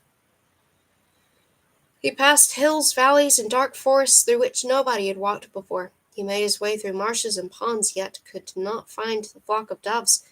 The lad was wrestling with himself, searching, looking, questioning, but he was not making any progress. When his heart broken, his soul crushed from grief and burning from lost love, he was pushing himself beyond the point of exhaustion, but all in vain. At times the thought crossed his mind that he could simply end his life, throw himself into an abyss, or smash his skull against some mountain crags, but his heart seemed to tell him that one day all these troubles would come to an end. In those moments he would come back to himself and continue his journey with even more zeal. The hope that was keeping him going was that whoever searches in detail and persistently is bound to find a way to accomplish the task they have set themselves. One day, broken from exhaustion, he went into a clearing to rest for a little while, and while sitting there he drifted off to sleep. He suddenly heard voices and woke up. To his amazement, he saw 3 devils arguing with one another. They were so passionate about their argument they were foaming at the mouth. He went to them and said, "Argument without a fight is like a wedding without the band." "Your words make no sense," they responded. "But we were not arguing, we were only disagreeing." "And what were you disagreeing over?" he asked. "Because the racket you are making is loud enough to wake up the dead." "It's about the fact that we have inherited from our father a pair of galoshes, a hat, and a whip, and we cannot agree who should take what." "And what are they good for, these items you are disagreeing over?" "When someone puts on the galoshes, they are able to walk over the sea as if it was dry land. When they put on the hat, not even the devil can see them, even when poking him in the eye with his finger. And if someone takes the whip in their hand and hits their enemies with it, whoever gets hit will transform into stone. You are right to disagree, because without the other items, each of your inheritance aren't worth 2 frozen onions. If you are prepared to listen to what I am about to suggest, I may be able to give you justice." "We are listening," the devil said in one voice. "Tell us what to do." "Can you see those 3 mountains ahead of you? Each of you should climb up one of them. Whoever will be the first to return after I have given you a signal can take ownership of all 3 items." "What a great suggestion! That's what we'll do. Well done. Looks like we have found the person to do us justice." And they immediately set off towards the mountains, each going towards a different one. In the meantime, our lad put the galoshes on his feet, the hat on his head, and took the whip in his hand. So the devils reached the top of the mountains and waited for the signal. The king's youngest son cracked his whip once in front of each mountain and turned the devils into stone. Then he went on his way, letting his heart guide him. He had barely taken 10 steps when he saw above him a flock of 7 doves. He followed them with his eyes until he saw where they landed, and he set off in that direction. His galoshes made it possible to walk over oceans, rivers, and large expanses of water, as if walking on dry land. Then he made his way through cities and deserts until he reached a mountain so tall it seemed to touch the sky. That is where the doves had landed. He started climbing the mountain, and from cave to cave, from crag to crag, from precipice to precipice, climbing at times along the edges, at times along the slopes, he reached the cave. He went into the cave and was thunderstruck when he found a palace built with such craft you cannot find on this earth. There lived his fiancée, the fairy queen. As soon as he saw her walking through the gardens with the servants following her, he recognized her. A cute little boy was following her too, running, playing among the flowers, and asking the fairy to show him this or that butterfly. It looks like the fairy has been pregnant while she was flown from the dinner table, and this was their son. The king's son could barely contain his happiness. He wanted to run like a madman, to take his son in his arms and kiss him, but he refrained from doing so because he did not want to scare him. Nobody had seen him yet, as he was made invisible by using his hat. Evening had started to fall, and he still hadn't decided how to show himself. Eventually he heard the servants inviting the fairy to the table for dinner. He went as well and sat himself in between the fairy and his son. The servants brought in the food. He was famished, as it had been a long time since he had eaten properly, so he started eating. The fairy wondered how it was that the food was getting eaten so quickly. She ordered more food, but even this food got eaten within instants. While eating, he would at times lift his hat a little towards the child. "Look at Daddy, Mummy," the boy said the first time he saw his father.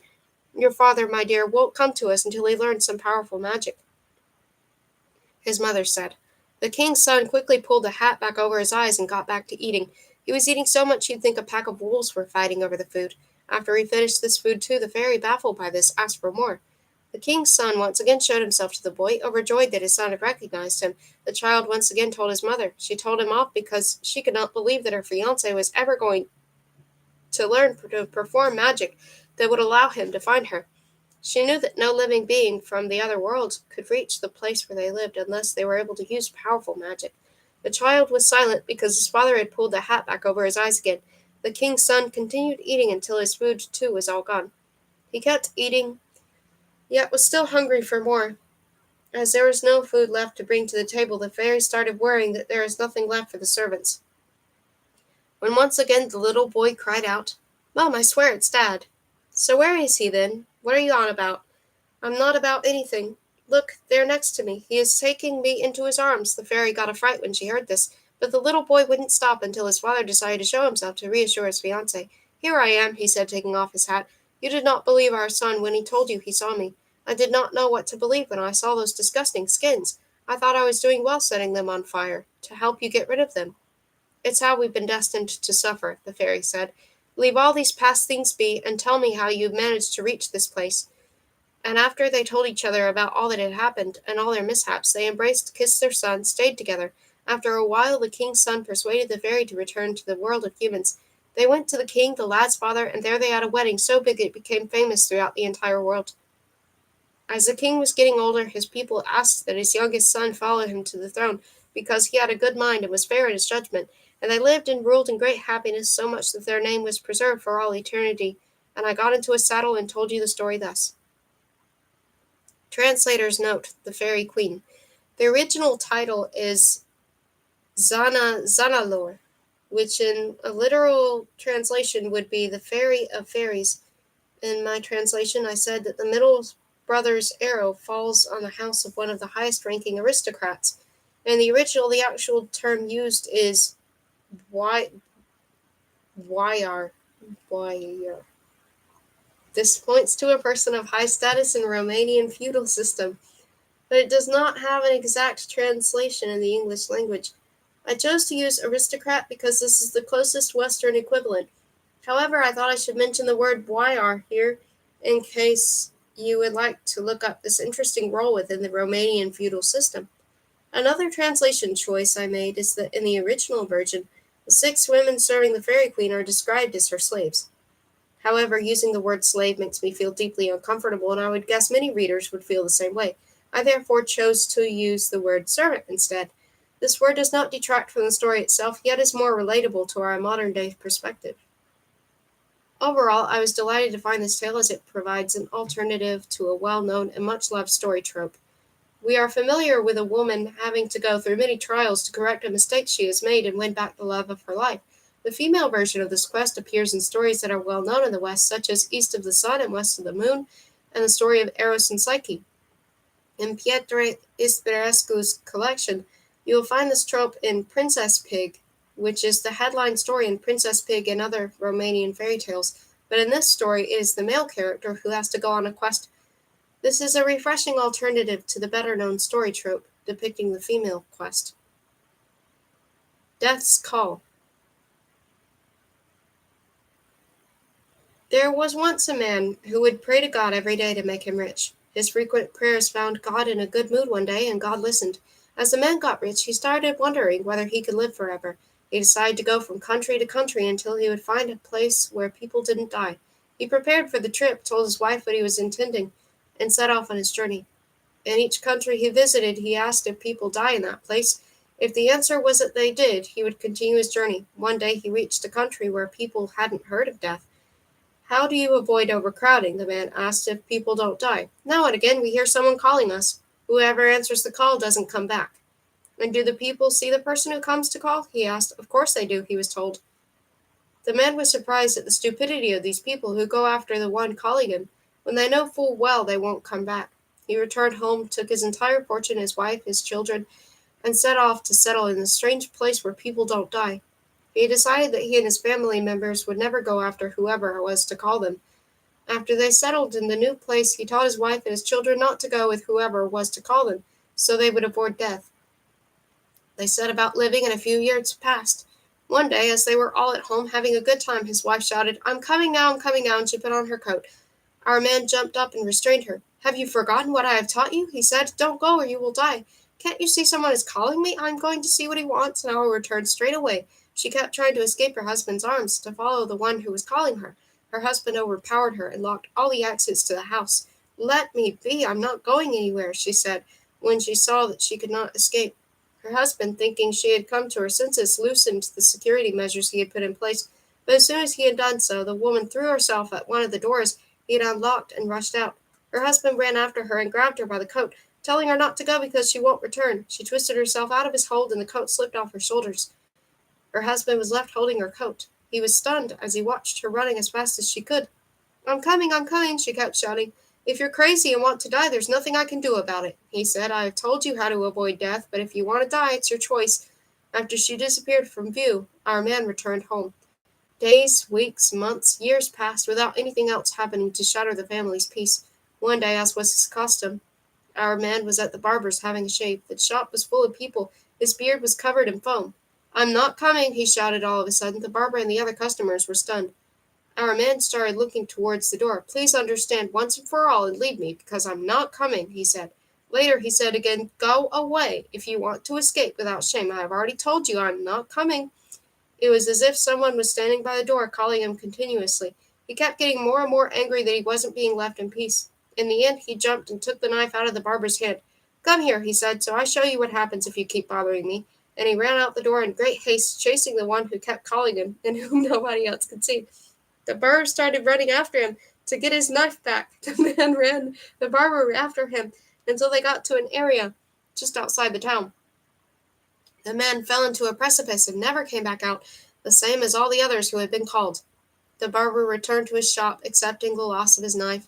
He told everyone what had happened. Messages were sent throughout the country, telling everyone about that precipice.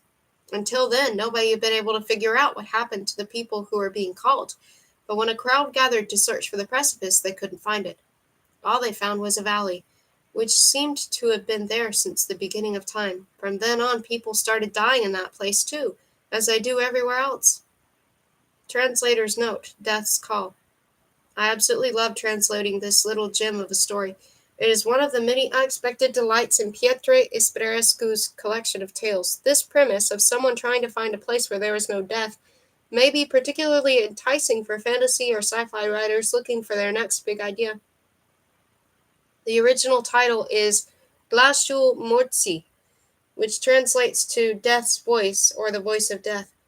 If you enjoyed reading this brief story about a character struggling to come to terms with his own mortality, I recommend the longer and more well-rounded Youth Everlasting, which is the headline story in Youth Everlasting and Other Romanian Fairy Tales. You may also enjoy reading a translation of Mihai Eminescu's extraordinary poem, Luciferul. That poem explores the issue of mortality from the point of view of the morning star Hyperion, who is immortal and wishes to give up his immortality for love. I would like to ask you for a small favor. Reviews are the best way to spread the word about this book. If you have enjoyed reading this book, it would mean a lot to me if you could leave a review. Even if you only write a sentence or two, it will help. Thank you.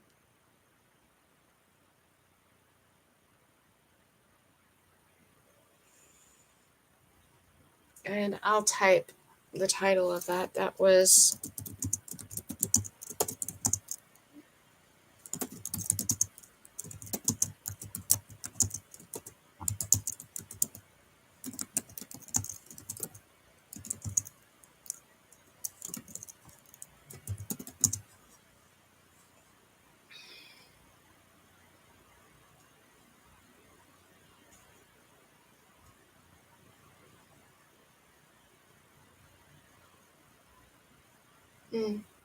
I could read this too. About the author. Petre Ispirescu was born in 1830 in Bucharest, where he lived most of his life. He grew up around folk stories and was greatly inspired by them. His parents wanted him to become a priest, a career path that required him to start training since childhood. But at age 14, Ispirescu dropped out of his priest training and took up an apprenticeship at a publishing house. He was a hard worker and quickly rose through the ranks. Eventually, he was able to publish his own projects, which is how his collection of fairy tales came about. He started publishing fairy tales as early as 1862 and continued publishing them over the following 2 decades. Sadly, Petre Ispirescu died from a stroke at age 57. Yet a few of the fairy tales he collected and published are still part of the Romanian literature curriculum to this day. About the translator. Alexa J. Ispas grew up in Romania and moved to Scotland at the age of 18. She holds a PhD in psychology from the University of Edinburgh. Her frequent visits to the Scottish Storytelling Centre inspired her to delve into her Romanian story heritage. These explorations led her to discover old, forgotten Romanian gems that give us a glimpse into a way of life different from our own. You can find more of Alexa's translations of old Romanian stories at www.storybothy.com.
Very cool.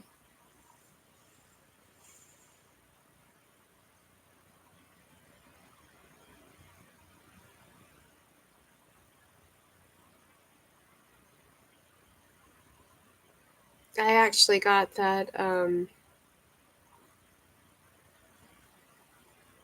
the picture behind me on the wall. I got that like my mom gave that to me as a gift.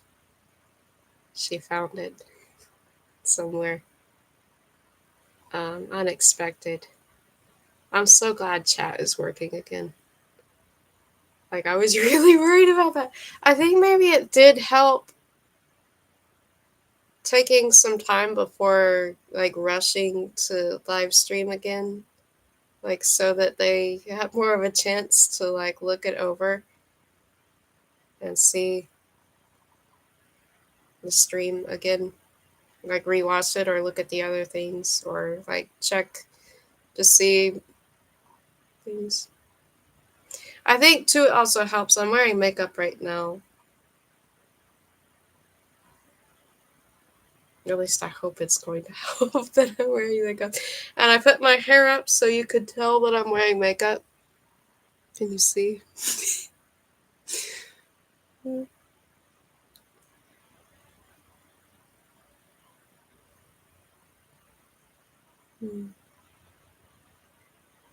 I think crows are cool.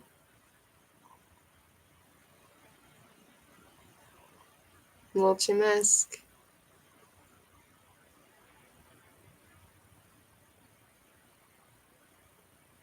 That sounds cool. I haven't heard of that.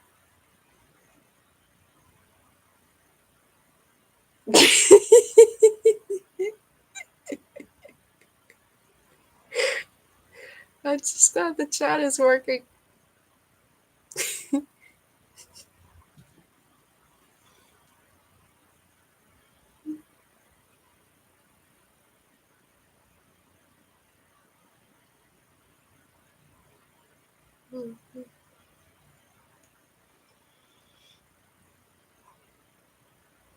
I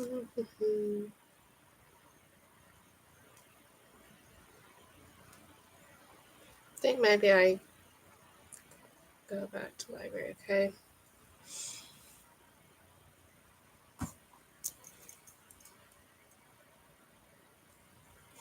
And it has in parentheses stories.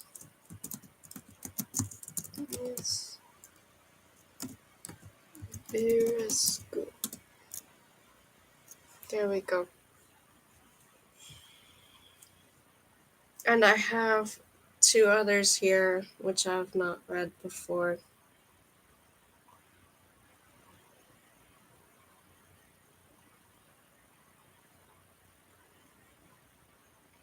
But that wasn't too long, so I should be able to read these two. Yeah, I should be able to read these two. The Mystery of the Dancing Shoes and Other Romanian Fairy Tales by Petre Ispirescu.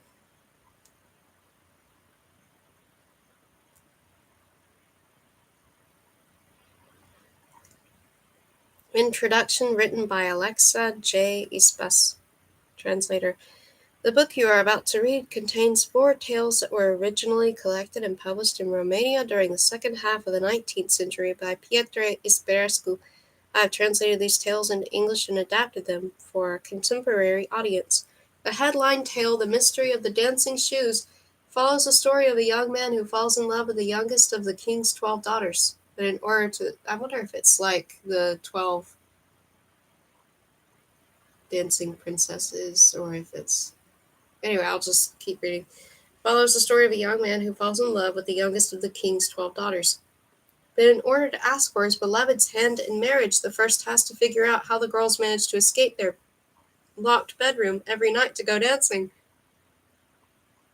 He also has to avoid the fate of the previous 11 suitors, who have all disappeared without a trace after attempting to solve the mystery. The second tale, Growl. Growl. I always have a hard time with that word. Grauchanu.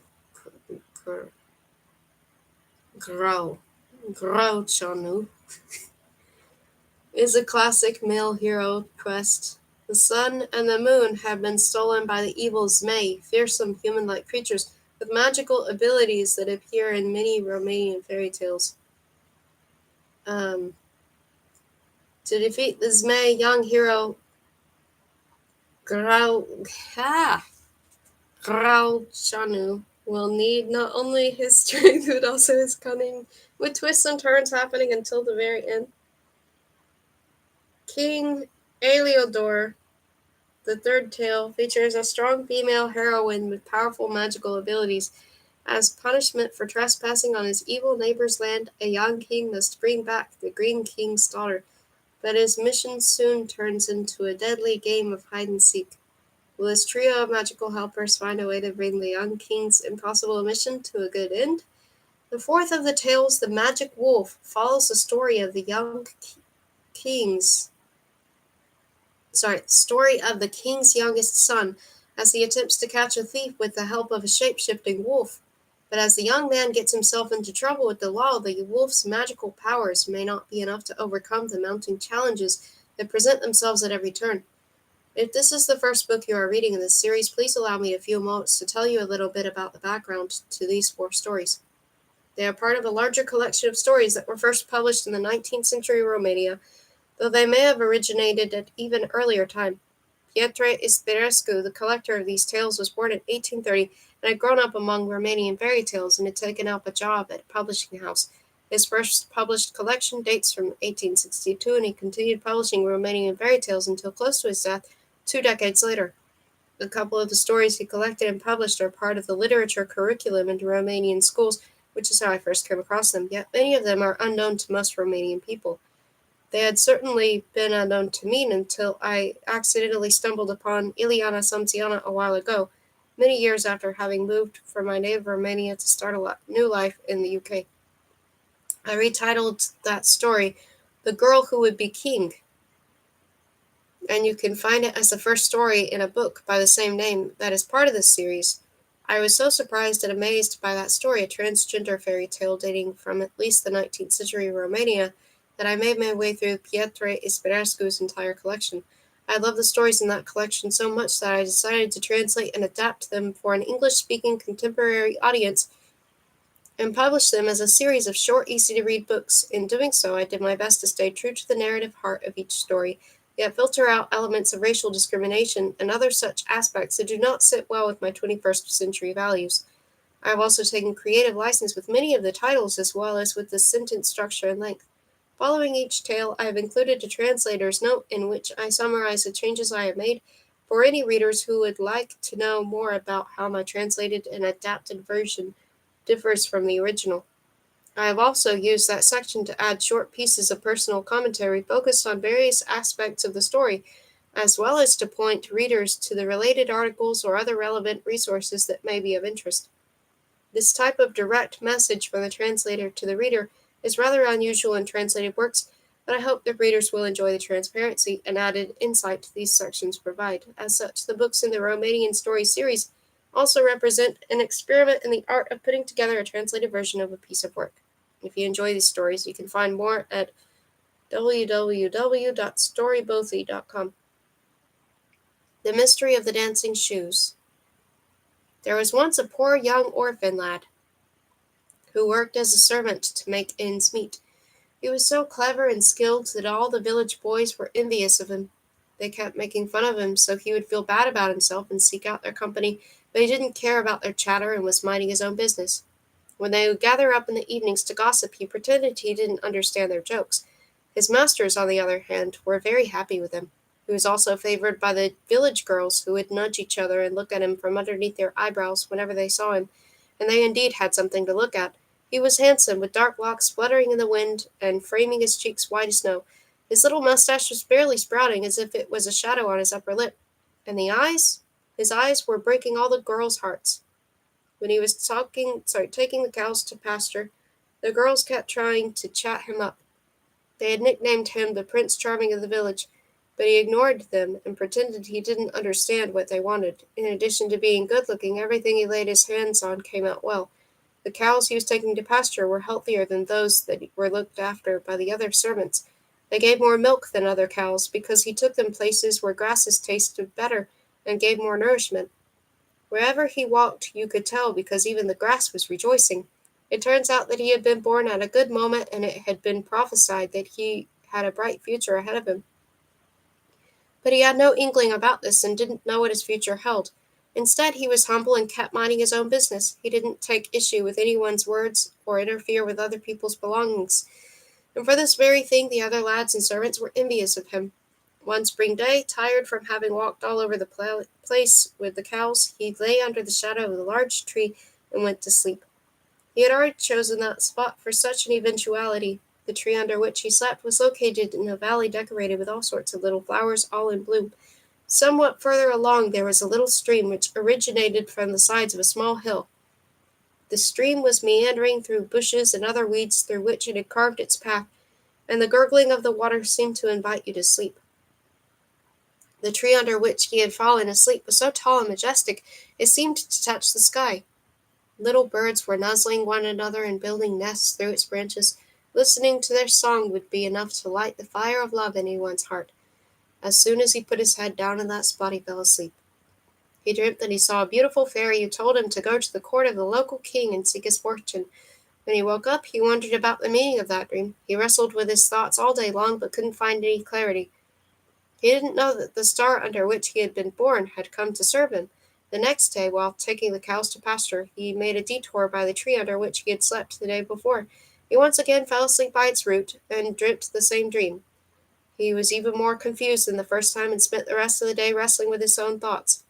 On the third day, he went to the same tree, slept in the same spot, and had the same dream for the third time in a row. This time, the fairy threatened him with illness and all sorts of human evils if he doesn't go. He decided to do as the fairy had told him to do, and see what happens. He returned home with the cows, took them into the stable, and asked to see his master. "Master," he said, "I have decided to go out into the world and seek my fortune. I have been a servant for a long time, and I don't see this changing any time soon unless I make different life choices, I would like you to give me my dues." "But why are you leaving my service, lad?" the master said. "Are you not happy with the wages I am paying you? Do you not have enough food? Better stay with me, boy, and I will find you a good girl from the village with little dowry. I will also help you out as much as my heart will let me, so you find your place here like all the other villagers. Don't go off wandering into the world and risk becoming homeless and poor. I am happy in your service, master. I have enough food and everything else I need, but I simply feel the need to go out into the world, and I have made up my mind." When his master saw that there was no way to keep him there, he gave him the little he was due, and the boy set off into the world. As soon as he left the village, the lad went to the royal court, where he got hired to work in the king's garden. The gardener was delighted to take him on when he saw him so handsome and well mannered. He had previously received complaints from the king's daughters, who said that he kept hiring the ugliest and most disgusting young lads to be found on this earth. As handsome as the boy was, the clothes he had were of poor quality. The gardener gave him new clothes of good quality, fit for a royal gardener's helper, and he was handsome, and the clothes suited him well. Aside from the gardening, he was tasked with putting together 12 small bunches of flowers every day. He would deliver these bunches of flowers to the 12 princesses when they walked through the garden each morning. It had been prophesied that these princesses would not be able to marry until someone would break the curse that had been placed upon them and make one of them fall in love. As part of the curse, the fates had made them addicted to dancing. Every night the girls would dance so much that they would break one pair of dancing shoes made of white satin, yet nobody could figure out where they went to dance. The king had become worried about their icy heart, which wouldn't warm to any of the young suitors who had come to ask their hand in marriage. Besides, he was sick and tired of spending so much money on new dancing shoes every day. He sent out a message throughout his country and countries further afield that if any young man can tell him how his daughters managed to escape the palace and destroy a pair of dancing shoes every night, he can choose one of the princesses as his wife. The king kept all his daughters in the same room as his palace, behind 9 iron doors locked by 9 large locks. Yet nobody knew what they did to destroy their shoes, as nobody had seen them leave the palace at night. It turns out that unless anyone succeeded in breaking the curse, this is how the princesses were destined to spend the rest of their lives. As soon as the news of the king's offer spread, suitors started pouring in. Some were sons of rulers and kings, others sons of aristocrats, some even sons of less prominent aristocrats. Each of these suitors was tasked with standing guard at the princess's door for one night. The king was waiting with great trepidation each morning for someone to bring him good news, but instead, by the morning, the young lads who had stood guard could no longer be found. Nobody knew what happened to them. There was not even a single trace left of them. 11 young lads had so far disappeared, and this had given the other suitors pause for thought as they realized the danger they were putting themselves in by offering to stand guard. And so, one by one, they left the king's court and returned to their homes, leaving the king's daughters in God's care. Nobody wanted to lose their soul for a pretty face. The king was in shock. How had the young men vanished? He no longer dared invite anyone to try his luck, and started to worry that his daughters would grow into old spinsters. Meanwhile, the boy was fulfilling his job as a garden servant as best he could. The princesses were happy with the bunches of flowers he was giving them every morning, and the gardener was happy with his work. When the young lad was giving the bunches of flowers to the young ladies, he did not dare lift his eyes towards them, except for the youngest daughter. When it was her turn to receive the flowers, he didn't know why, but he kept blushing. His heart was racing so hard it felt as if it might jump out of his chest. The girl noticed this, but thought that the young lad is shy, and that is why he blushes while standing before her. This happened day after day, and he began to worry about having his heart broken. He knew that due to his low status as a garden servant, he could not hope to attract the attention of a beautiful princess, especially one who seemed so distant and ice-cold towards him. Yet he could not stop his heart from going wild every time he came close to her. He would have liked to try his luck and stand guard, but he had heard of what happened to those who had made the attempt before him. One day the youngest daughter confided in her sisters that she thought the servant who was giving them the flowers every morning was rather handsome. As soon as the eldest daughter heard such words come out of her youngest sister's mouth, she started making fun of her. How could she utter such nice words about a servant? Had she started giving away her heart to him? Meanwhile, the boy's heart was telling him to go before the king and ask to stand guard, but he knew his place. He was too scared to lose his job and be left with nothing. Also, he hadn't forgotten what happened to the lads who had vanished. Then there was a thought that troubled him most. If he were to be thrown out of the royal court, he wouldn't see the king's youngest daughter again. While giving her flowers every morning, however much he tried to temper his passion, he felt irresistibly attracted to her. No longer being able to touch her fingers every morning would be unbearable. Day and night he was wrestling with these thoughts and didn't know what to do about them. One night he fell asleep thinking about the king's youngest daughter. He once again dreamt of the fairy. "Go into the corner of the garden, the furthest towards the east," the fairy said. "There you will find two laurel tree seedlings, one of cherry color and the other of rose color. Next to them you will see a golden shovel, a golden watering can, and a silk towel. Take these seedlings and put them in two beautiful flower pots. Dig them into the golden shovel, water them with the golden watering can, and wipe them gently with the silk towel. Take care of them like the light in your eyes. Once they are fully grown, you will be able to ask them to fulfill any wish you have." After saying this, she vanished like a ghost, and the gardener's servant didn't even have time to thank her. He shook off his sleep and ran to the corner of the garden closest to the east. He was overjoyed when he found the things exactly as the fairy had told him. He wiped his eyes and pinched himself to make sure he wasn't still dreaming. After he reassured himself that he was awake, he took the laurel tree seedlings. He took care of them as the fairy had taught him, regularly digging them with the golden shovel, watering them with the golden watering can, and wiping them with the silk towel. The laurel trees were growing and getting stronger as if by miracle. Not long passed, and they became fully grown laurel trees, more beautiful than anyone had ever seen. One day he went to them and spoke as the fairy had taught him. Laurel tree," he said, "I have dug you with the golden shovel, I have watered you with the golden watering can, and I have wiped you with the silk towel. Give me the gift of becoming unseen by anybody whenever I want." He was surprised when at that very moment he saw a flower bud appearing and growing before his eyes. Within instants the flower bud became a flower so beautiful he felt compelled to take it in its perfume. He gently took hold of the flower, plucked it, and put it close to his chest. As soon as he did this, he saw his lower body become invisible, and felt certain that his upper body had become invisible too. In the evening, when the princesses went into their bedroom, he snuck past them without any of them seeing him. Then he waited to see what the girls would do. Instead of getting ready for bed, they started combing their hair and putting on expensive clothes. It was obvious they were preparing to go somewhere, so he decided to follow them to see where they went. Suddenly, the eldest said, "Are you ready, sisters?" "We're ready," the others said. Then the eldest tapped her foot and a trapdoor appeared. The girls, followed by the lad, lowered themselves through it and kept going down until they reached the garden surrounded by a wall made of copper. When they were about to enter, the eldest girl again tapped her foot, and the steel gates of the garden opened. They followed the girls into the garden. The lad stepped on the youngest girl's dress by mistake. The girl, running quickly, didn't see anyone, but she remained suspicious. "Sisters, I am thinking someone may have followed me," she told her sisters. "I feel someone stepping on my dress." Her sisters looked everywhere but couldn't see anyone. "Don't be silly," they said. "Who could have followed us without us noticing? Your dress probably got caught in some thorns." The girl didn't say anything, but it was obvious she was still on her guard. The lad kept following them. They passed through a forest with silver leaves, through another forest with golden leaves, and another one with leaves made entirely of diamonds and other precious stones. The stones were shining so brightly they would make you blind. Eventually they reached a large lake. In the middle of the lake was a little hill. On top of this hill were some palaces more beautiful than anyone could imagine. The king's palaces were nothing compared to these, which shone brighter than the sun. They were so ingeniously crafted that when you went up inside them, you thought you were going down, and when you were going down, you thought you were going up. 12 tiny boats with rowers, clothed entirely in gold, were waiting at the edge of the lake. Each of the girls climbed into one of the boats, while the boy climbed into the youngest girl's boat. The boats were going in a line, each boat at an equal distance from the boat in front of it, but the youngest girl's boat soon started lagging behind. The rower was working as hard as he could to keep up with the others. He kept wondering why his boat was lagging behind, despite him putting in far more effort than on all the previous nights.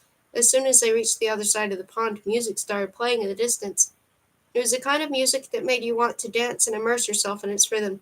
The girls jumped out of the boats as fast as lightning, went inside the palace, and started to dance with some young lads. It turns out these were the young lads who had stood guard by the bedroom door and had vanished without trace. The boy kept following them and watched as the girls danced and started wearing out their shoes. The ballroom, which was decorated with gold and precious stones, was so large you could barely see where it ended. There were torches all around, as big as a person, that were burning like liquid gold. The walls were as white as milk and were shining brighter than the sun. They were decorated with streaks of gold as well as rubies and other gemstones that were flickering like fire. The boy found an observation spot in one of the corners and looked at all these marvels. He had plenty to look at, and as he danced while doing so, because there was no way to stand while that music played. Even the torches and the tables were jumping up and down, as if by magic. Organs, flutes, guitars, horns, lutes, and many other instruments were playing in harmony, making the most enticing music in the entire world. And the girls, they were dancing wildly, one dance after the other, wearing their shoes down more and more as the night went on. They danced until daybreak, when the music suddenly stopped playing. At that moment, a table laden with all kinds of delicious foods sprung up from the ground. The girls and their dance partners all sat down at that table, and they ate and feasted to their heart's desire. The boy kept his distance and watched all this from the corner of the room, even though his mouth watering. Eventually the girls finished eating and set off home, returning the same way they had come. The lad kept following them like a shadow. While they were passing through the forest with silver leaves, the lad broke off a tiny branch from one of the trees. Suddenly the entire forest started rumbling, as if a storm had descended upon the trees, yet not a single leaf was moving. The girls jumped up. "What is that, sisters?" the youngest one said. "What can it be?" the eldest sister said. "Perhaps the little bird that has its nest on top of the church tower in our father's palaces has flown through the leaves, because only she can reach this place." The girls passed through the forest and reached their father's palace. They re-entered their bedroom using the trapdoor, which sealed itself shut behind them. The next morning, when the boy assembled the bunches of flowers for the king's daughters, he hid the little branch he had broken off inside the youngest girl's bunch. The princess was surprised when she looked through her bunch of flowers and found it. She couldn't figure out how he could have gotten hold of that little branch. The next evening, the girls spent the same way, and the lad used his invisibility powers again to follow them. This time he broke off a tiny twig from the trees with golden leaves. The eldest girl, again with soothing words, allayed the fear of her sisters when the rumble went through the forest after the boy had broken off the twig. The following morning, the lad put the twig among the flowers he gave to the youngest of the girls.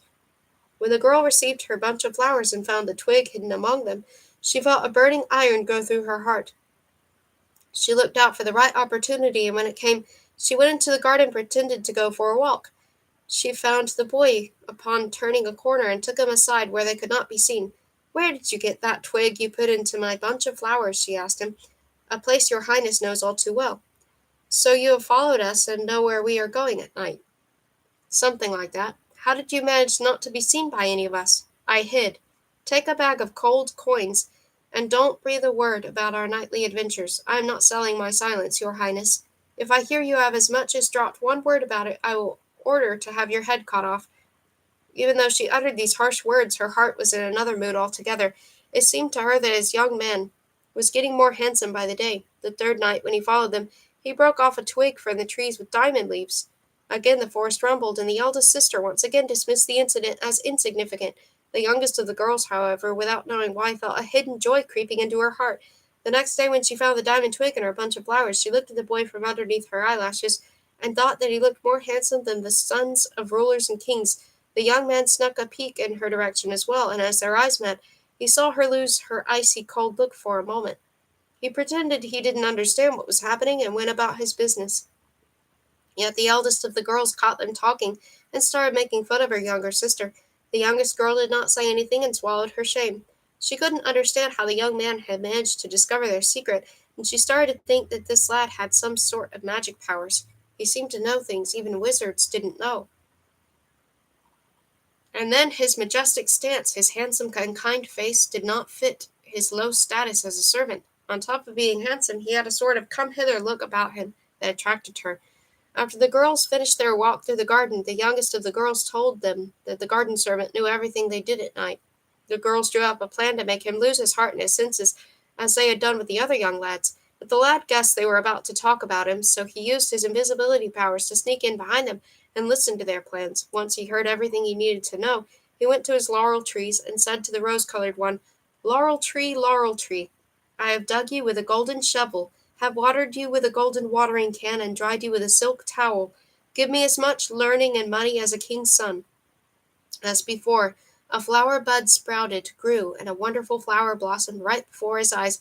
He took the flower and put it close to his chest. Immediately the sunburns disappeared from his face, leaving it clean and light as if he had just been born.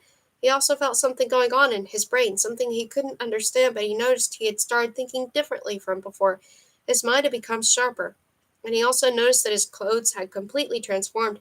He was now wearing the kind of expensive clothes that sons of kings wore. Then he went to the king and asked to stand guard at the girl's bedroom door that night. The king felt sorry for his youth and advised him to go about his own business instead of seeking his own death. But the young man insisted, and in the end the king agreed. The king didn't even suspect this was the garden servant. That is how much he had changed. When he showed him to the girls and the king told him that what he wanted, they didn't recognize him either. Only the youngest one recognized him and started feeling love in her heart. The following night, when they set off to their dance, they took him with them. He knew what to expect, but didn't reveal anything about what he knew. They reached the enchanted palace, danced until daybreak, and sat down to eat. While they were eating, he was offered a drink. This was the same drink that had been offered to all the young lads before him, who had mysteriously vanished and were now living inside the enchanted palace. The drink was meant to make the person who drank it lose their mind and vanish from the daytime world. He took the drink in his hand and looked at the youngest of the girls with tears in his eyes, full of the love that was consuming him. "I am prepared to drink this for you," he said, "if you want me to. But I am hoping that your heart is not so icy as to allow this to happen." "I no longer have an icy heart," she said. "The fire of your love has thawed the ice. Don't drink. I'd rather be the wife of a gardener's servant for the rest of my life." Everyone heard her words, and he threw the drink behind him. At that moment the spell broke, and the enchanted palace vanished, as if it had never existed. They all found themselves in the king's palace. When the king saw them, he was thunderstruck. The lad, his former gardener's servant, told them everything he had seen while accompanying the princesses, and explained to the king the reason why his daughters had been wearing out their dancing shoes night after night. The king allowed the youngest of the girls to marry the young handsome lad. Then the other girls also came before him with one of the lads that had vanished, and they had come back to their senses once the spell had been broken. The king was delighted that his daughters no longer had an icy heart, and allowed each of them to set up their own home. There was great rejoicing as many weddings were celebrated one after the other. Before they married, the youngest girls asked her fiancé what magic he had used to discover the girl's secret. He told her about the 2 laurel trees. She decided to cut them down and turn them to ashes so they could have a normal life together, devoid of magic spells. Then they married and lived a happy life, the way a happy life is lived in this world of ours, until they got worn down by deep old age. And I jumped into a saddle and told you the story thus. Translator's note: The Mystery of the Dancing Shoes. The story's original title was Cele dos Prezece Fete de Imparat, which translates as The King's 12 Daughters. I changed it to The Mystery of the Dancing Shoes because I wanted to highlight the mystery that is the heart of the story. If you are a creative person looking for inspiration, the story has so much to offer: a complex love story, an interesting character arc, an intoxicating nighttime ritual. Of all the elements of the story, I found the nighttime dancing the most intriguing. Uncontrolled dancing offers a powerful metaphor for addiction, one that is found in many other fantasy stories. I was reminded of Hans Christian Andersen's story, The Red Shoes, as well as the nighttime dancing ritual in Susanna Clarke's novel, Jonathan Strange and Mr. Norrell. For those in the grips of such an addiction, or for those who have loved ones in this situation, the mystery of the dancing shoes offers a powerful healing balm. It shows a way to break the addiction curse through the power of love. The girl's decision to destroy the laurel trees that had provided her husband with the magical help is interesting and worth mentioning. Choosing the groundedness of reality over the intoxicating world of magic is a theme that shows up in many of the stories collected by Petre Ispirescu. For example, you can find this theme expressed in Youth Everlasting, the headline story, and Youth Everlasting and other Romanian fairy tales, as well as in The Magic Wolf, the final story in this book. We can only speculate about the reason for the popularity of this theme in Romanian folklore. My interpretation is that these stories were told by people living within the harsh realities of agrarian life. While the magic in the stories provided them with much-needed entertainment, the ability to accept the limitations of physical reality was essential to their way of life. By contrast, in Western, more recent fantasy stories such as Lude in the Mist by Hope Mirrlees and Neverwhere by Neil Gaiman, The characters are so enchanted by their discovery of magic that they choose to abandon their previous mundane existence.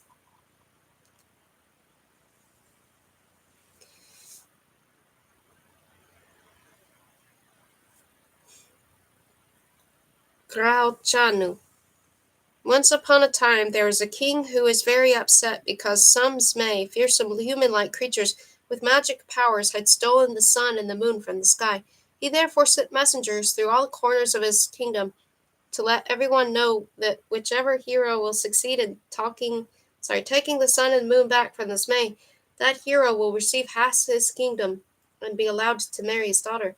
However, anyone who will try but fail will be put to death. Many young men got themselves into trouble assuming that they could fulfill this task, but when it came to completing it, they went from corner to corner and did not know where to start and where to finish because not all flies make honey. That's that's the second story to have that. Hmm. The king, however, kept his word, and the would-be heroes were put to death. During that time, there was a famous hero called Grau, sorry, Grau, Grauchanu. Hearing as everyone else of the royal promise, he thought about it, then changed his mind, and then changed his mind once more. Eventually, he decided to go for it, putting his faith in God's help and his own bravery. He set off to the royal court to put himself forward, yet a small part of him was undecided whether to take on this difficult mission. On his way, he came across two men whom the king's servants were taking away to be put to death for deserting the king's army during a battle. They were terrified, the poor men, but Grau Chanu soothed them with words so sweet that they started to take heart. Based on this happening, our hero decided on a plan of action. I will take on these men's cause, he said to himself. If I succeed in persuading the king to withdraw the death warrant against these men, I'm sorry, I don't know why I'm laughing. I will dare to take on this other task too. If not, I will take this on as an omen and go back home. It is never a bad thing to attempt something. And while thinking in this way, he arrived at the royal court. When he came before the king, he put so much craft into his talk, and spoke so well that the king decided that he had unfairly sentenced the two men. He took Grau Chanu's advice that these men should be of better use as royal servants, and that he would be seen in a better light for showing mercy towards his people. The men could barely contain their happiness when they heard they had been given a reprieve.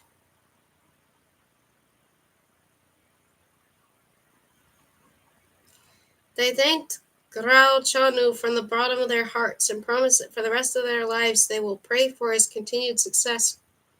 Taking this as a good omen. Mm,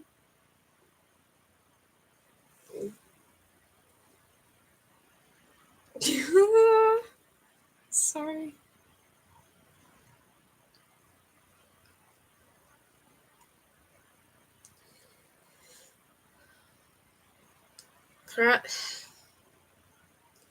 Grau Chanu went before the king for the second time. Almighty King, he said, you may live many years on this enlightened throne of your kingdom. Many heroes have promised your highness to take the sun and moon back from the Zmei, who have stolen them from the sky.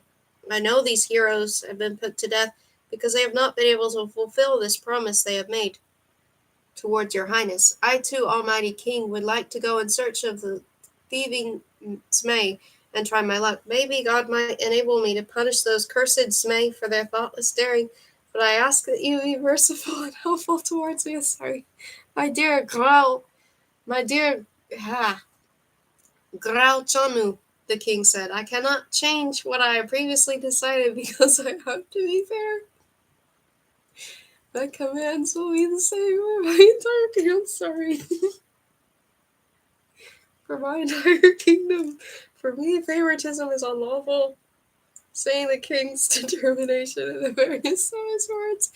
Grau Chanu said, Let it be so, Almighty King. I will not give up until I bring to good end the task I am taking upon myself of my own free will. They agree.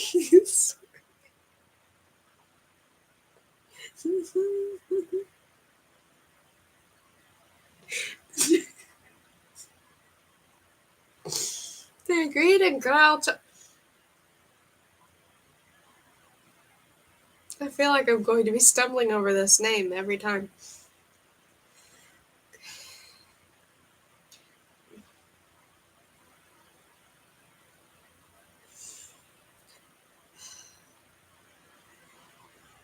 They agreed and Grauchanu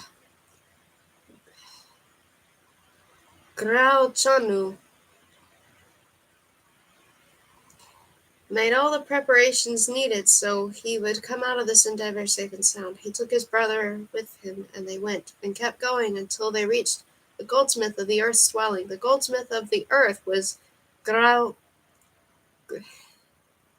Grau...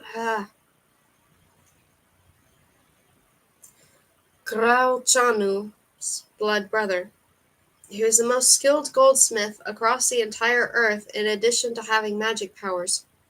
For 3 days and 3 nights, Grauchanu and the goldsmith drew up a plan of action. After that, I don't know why it's so hard for me to do that. Like, just... Ooh, I know.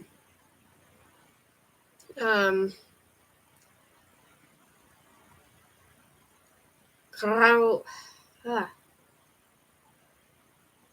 For 3 days and 3 nights, Grauchanu and the goldsmith drew up a plan of action. After that, Grauchanu and his brother went on their way. As soon as Grauchanu,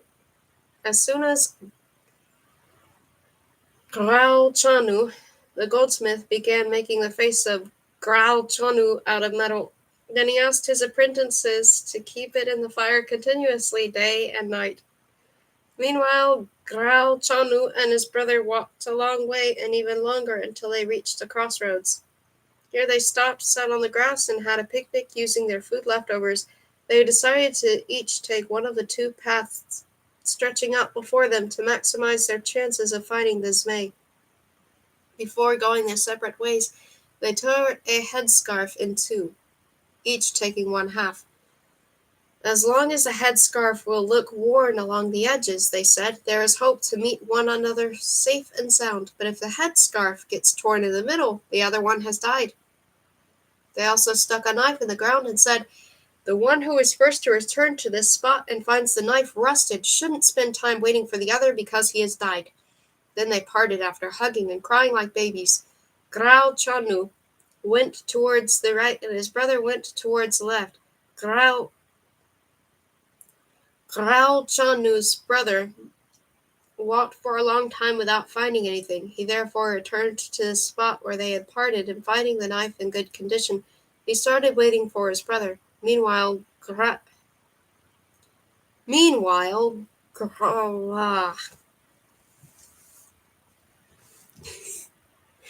Grauchanu went and kept going along a path which ended right in front of the houses of the Zmei, around where the devil weans his children. Upon reaching this spot,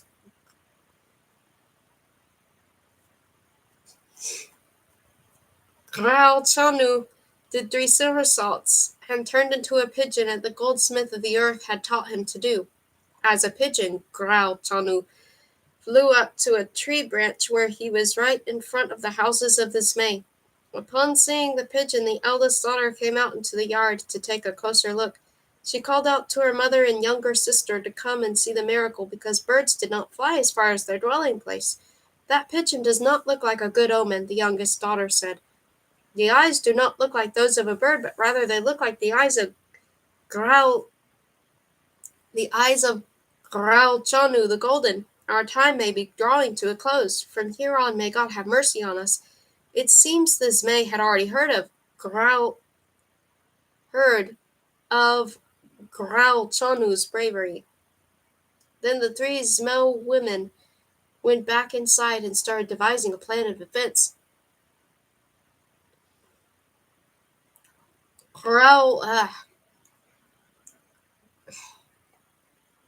Grauchanu made 3 somersaults and turned into a fly so he could make his way undetected into the house of the Zmei.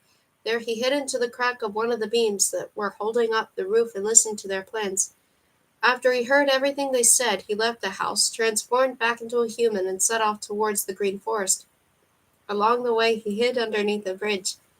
From what he had heard while eavesdropping on the three small women, he knew that the male Zmei had gone hunting in the green forest. One of them was due to return towards evening, another was due back towards midnight, and the head of the clan towards morning. While Graal Chanu was waiting, the youngest Smell was on his way back. As the Smell's horse was about to go over the bridge, he started snorting and jumping backwards 7 steps. May the wolves devour this horse's flesh, the Smell shouted. I don't fear anything in this world other than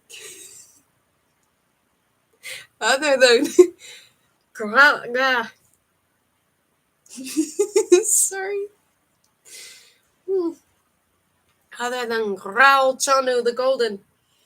But even him I could slay with one strike. Come hither, brave Smo, Graal Chanu said, as he came out from under the bridge. Let us cut ourselves in swords or fight each other chest to chest. Let us fight each other chest to chest, because that's fairer, the Smell said. They approached one another and started fighting. The Smell grabbed Graal Chanu and struck him into the earth right up to his knees. But Graal Chanu grabbed the Smell and stuck him into the earth up to his neck, then cut off his head. After he threw the Smell's corpse and that of his horse underneath the bridge, he got some rest. In the middle of the night, the elder brother was about to cross the same bridge when his horse jumped 17 steps backwards. The Smell said the same words as his brother had done, and Graal Chanu answered him the same way. Coming out from under the bridge, he started fighting this Smell as well. The Smell grabbed Graal Chanu and pushed him into the earth right up to the chest. But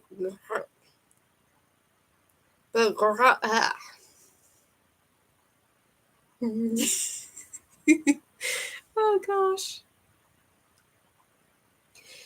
But Graal Chanu, jumping out quickly, grabbed the Smell, pushed him to the ground into the earth right up to the neck, and beheaded him with his sword, throwing away the Smell's corpse and that of his horse under the bridge. Just as he had done with his younger brother, he once again had a rest. Towards dawn came the big Smell, the father-in-law of the two Zmei Graal Chanu had already killed. The big Smell was in a bad mood, and his mood became even worse when he reached the bridge. His horse jumped 77 steps backwards. The Smell was furious and roared, May the wolves devour the flesh of my horse. There is nobody I fear on this earth other than Graal Chanu the Golden, and that one as well I could do away with easily. Graal Chanu came out from under the bridge and said, Well then, brave Smo, come and do so. We can cut each other in swords, hit each other with spears, or fight one another chest to chest. They started fighting. They fought using swords until their swords broke. They fought using spears until their spears broke. They started fighting chest to chest. They were fighting so hard the earth was shaking underneath them. The Smell squeezed Graal Chanu once, but Graal Chanu, anticipating what Smell was about to do, swelled himself up and tensed his veins and did not suffer any pain. Then Graal Chanu squeezed the Smell as well, when the Smell wasn't expecting it, and the Smell's bones cracked. No one had ever seen a fight such as this one, and they fought and fought until the afternoon, when they got tired. A raven blew above their head, watching their fight. Bring me a beak full of water, the Smell said to the raven, and I will feed you a young man's corpse along with his horses. Bring me a beak full of water, Graal Chanu said, and I will feed you 3 Smell corpses along with those of their horses. So the raven brought Graal Chanu a beak full of water and quenched his thirst. When his forces replenished, Graal Chanu heaved the Smell up in the air and then threw him to the ground. He pushed him down to his neck, put his foot in the Smell's head, and held him like this. Tell me, cursed Smell, he said, where have you hidden the sun and the moon, because there is no escape for you? The Smell was stalling, telling him all sorts, but Graal Chanu said, Tell me, or if not, I will still find them, and I will cut off your head as well. The Smell, still hoping to escape with his life as he tells him, said, I keep them locked up in the green forest inside a cabin. The key is my right hand pinky. The key is my right hand pinky." As soon as Growl Chanu heard this, he beheaded the Zmo and cut off the pinky of the Zmo's right hand. He gave all the corpses to the raven, as he had promised, then went to the cabin in the green forest, opened the door using the Zmo's pinky, and found the sun and the moon. He took the sun into his right hand and the moon into his left, threw them into the sky, and rejoiced at the light they cast upon the earth. Upon seeing the sun and the moon back in the sky, the people rejoiced and praised God for having given Growl Chanu the strength to win against this May. As for Growl Growl Chanu, he set off on his way back to the king, happy that he had brought his task to a good end. He found his brother back at the crossroads, and they hugged. They bought 2 horses that could run as fast as the wind and set off back to the king. Along the way they came upon a tree full of golden pears. Growl Chanu's brother said that it would be good if they could rest a little under the shadow of this pear tree to give the horses a chance to catch their breath. He also wanted to pick a few pears to allay their hunger. Growl Chanu had heard what the Zmo women had in store and agreed to take a rest. However, he did not let his brother pick any of the pears, but said he will pick them himself. Then he took out a sword and cut off the roots of the pear tree. What do you think? Blood and venom started flowing from the pear tree, and they could hear a voice saying, "You have killed me, Growl Chanu, the way you have killed my husband," and nothing remained of that pear tree other than the dust and cinders. Growl Chanu's brother was stunned, not knowing what to make of this. The 2 brothers continued their journey until they reached a beautiful garden with flowers and butterflies and a tiny stream with clear, cool water. "Let's stop here for a little while," Growl Chanu's brother said, "to rest our horses while we drink some water and pick some flowers." "Let's do so, brother," Growl Chanu said. "If this garden has been planted by human hands, this stream has been left here by God." Then taking out his sword, he hit at the root of a flower that was particularly beautiful. He also stabbed into the bottom of the stream. But instead of water, thick, dark blood started bubbling up to the surface as well as from the flower's root, and the air became filled with a disgusting smell. Only dust was left of the eldest Zmo daughter, who had transformed into the garden in the spring to poison Growl Chanu and kill him. Having escaped this terrible trap, they mounted their horses and went on their way, riding as fast as the wind.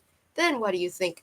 The Zmo matriarch had started following them with one jaw touching the sky and the other touching the ground, intending to swallow Growl Chanu.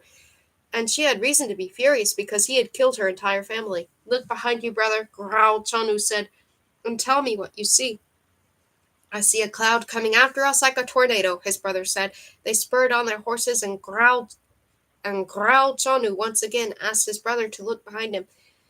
The brother said that the cloud is approaching like a flame, so they spurred on their horses once more until they reached the goldsmith of the earth's dwelling.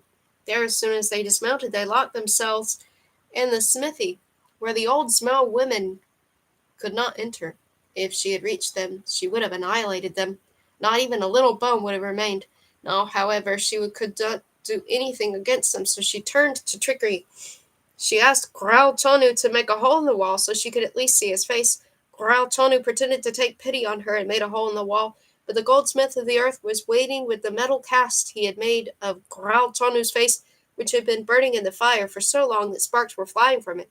When the Zmo woman put her mouth at the crack of the wall to suck Growl Chanu in, the goldsmith of the earth shoved the fiery metal cast into her throat. She swallowed it and died on the spot. Her corpse soon transformed itself into a mountain made of metal. The goldsmith of the earth opened the door of the smithy, went outside, and then celebrated their victory for 3 days and 3 nights. The goldsmith of the earth was particularly happy about the mountain made of metal and asked his apprentices to turn it into a carriage, and 3 horses for Growl Chanu. After that was done, the goldsmith of the earth breathed life into the metal horses. Saying goodbye to the goldsmith of the earth, Growl Chanu got into his carriage with his brother and left towards the king to receive his reward. On their way, they reached a crossroads where they stopped and rested. Then Growl Chanu unharnessed one of the horses from the carriage and gave it to his brother to tell the king that Growl Chanu was on his way, having completed his task. He stayed somewhat behind, advancing at a slow pace and recovering his strength. In anticipation of his meeting with the king, on his way he passed by a lame devil who was holding up travelers to give them grief. The devil was too scared to confront Raoul Chanu directly, but he didn't want to leave him untouched by devilish nastiness. He therefore took out the nail from the head of his back axis and threw it a long way behind the carriage. "Hey there, young man," the devil said to Raoul Chanu, "you have lost your nail. Go and find it." Raoul Chanu jumped out of the carriage but left his sword there by mistake.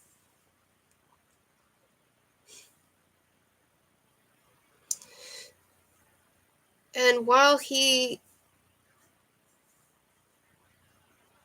was looking for the nail, the devil stole his sword. Then, going to the side of the road, he made 3 somersaults and turned into a large rock. Raoul Chanu put the nail back at the head of the axis, got in the carriage, and went on his way without realizing that his sword was missing. One of the king's traitorous advisers had promised his offspring to the devil if he will help him marry the king's daughter. The devil knew that without his sword, Raoul Chanu was unrecognizable, so he told the traitorous adviser to go before the king and ask for his daughter's hand in marriage, saying that it was he who had retrieved the sun and the moon from this maid. The king believed him because he trusted his adviser and could see the sun and the moon back in the sky. He therefore started to get things organized for the wedding. While everyone was getting ready for the royal wedding, Raoul Chanu's brother arrived with the news that that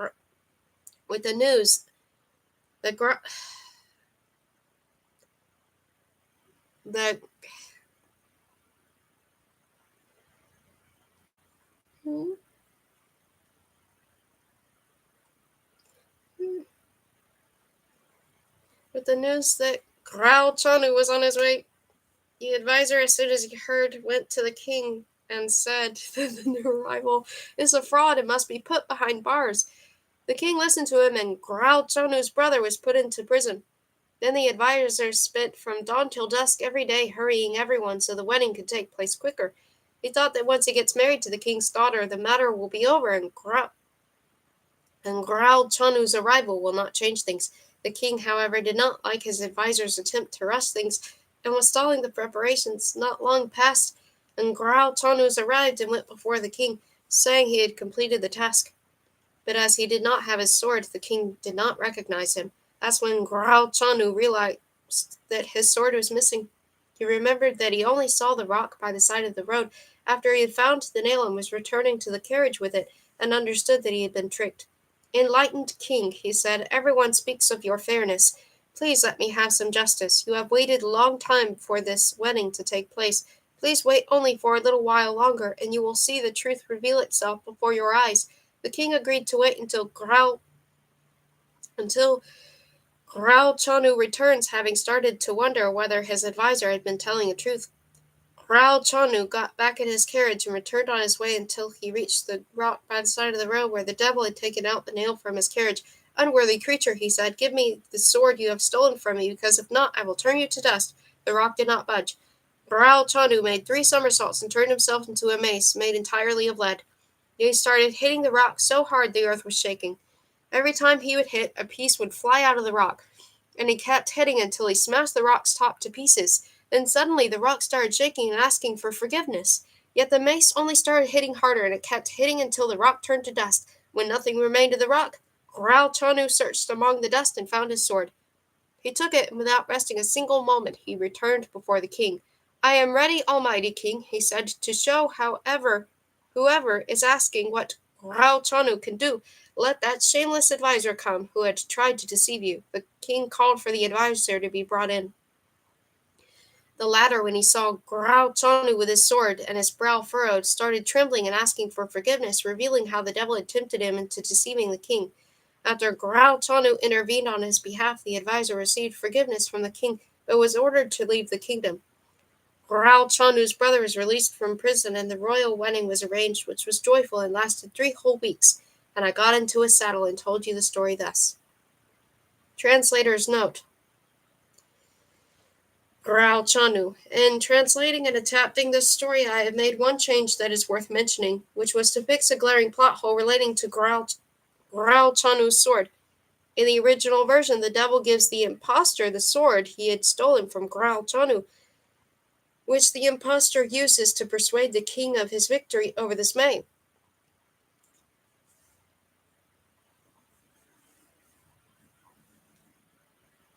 However, Chanu then goes back to the devil, transformed into a stone, and retrieves his sword from the devil. This is problematic because it means the sword was in two places at once, with the devil and with the impostor hero. To remedy this problem, in my version, the devil does not hand the sword over to the impostor hero, but simply advises him to claim that he was the one to free the sun and the moon from the hands of the Zmei. I made the choice that the devil will be the one who held on to the sword, so Graal Chanu could retrieve it from him. As Graal Chanu cannot be recognized without his sword, and as the king is likely to trust his own advisor, it was possible that the impostor could persuade the king even without having the sword. I would also like to provide an explanation on what a Zmo is. The Zmo, plural Zmei, is a monster-like creature that appears in many Romanian fairy tales, legends, and myths. Because the smell appears so often in these stories, this creature is never described, presumably because the people listening to the tales had a common understanding of what a smell looks like. However, it is worth pointing out that there is no formal consensus over what a smell looks like. This lack of clear description is perhaps why the smell is so popular in Romanian fairy tales. Its monster-like features can easily be adapted by the storyteller to take the shape of whatever is needed by the narrative. Some depictions show the smell as more human-like, while in others the smell seems to have a stronger resemblance to dragons. If you are curious, I suggest you type the word into Google Images and enjoy the many different representations you will find. I decided to add a short yet somewhat vague description of the smell, fearsome human-like creatures with magic powers in my translated version. My intention was to indicate to the reader that the word refers to a fantastic creature that is part of Romanian folklore, while at the same time not limiting the reader's imagination to my own mental image of a smell. The smell shares many human features. Based on what happens in the stories, we can tell that the Zmel has arms and legs as well as the ability to ride a horse and use weapons. On the other hand, the Zmel is often described as having a tail and being able to blow fire through their mouth as well as being bigger and stronger than humans. In some stories, such as in the case of Graal Chanu, the Zmel also has magic powers such as being able to shapeshift, often as part of their plan to trap and defeat the hero. In most cases, the Zmel is an evil, cunning creature that kidnaps a beautiful maiden and keeps her prisoner until she is rescued by the hero. In the case of Graal Chanu, the beautiful maiden is replaced by the sun and the moon. The Zmel is often helped by his mother, who usually has a whole range of magic powers and chases after the hero or attempts to outwit him once her son has been defeated. In Graal Chanu, there are 3 male and 3 female Zmei, so there is a more complex dynamic, but the eldest of the Zmei women serves the same function as the ultimate avenger. Graal Chanu includes many beloved tropes: stealing something bright and beautiful that has to be retrieved by the hero, the chase, and the many obstacles the hero has to overcome in order to succeed. There is also the attempt by the mother of the Zmei to kill the hero through blowing fire on him, which seems to be the undoing of many of the Zmei mothers. If you decide to read more of my translated stories of Petre Ispirescu's collection, you will no doubt see some of these smell-related tropes in action in a variety of different stories. King Eliodor.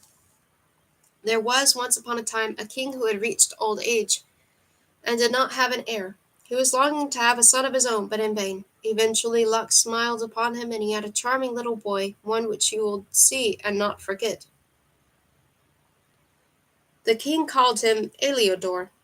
When it was time for the boy to get baptized, he called the east, the west, the north, and the south, so all would share in his joy. The feast to celebrate the boy's baptism lasted for 3 days and 3 nights, and the guests rejoiced so much they remembered it until their dying days.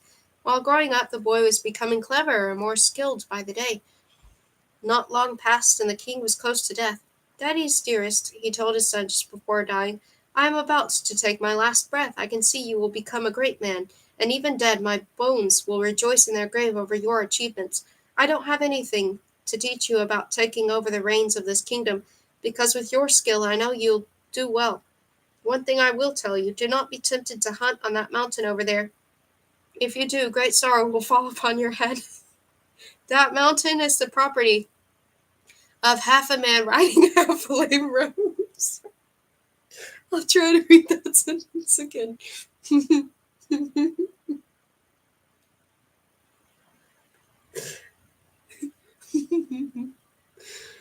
mountain is...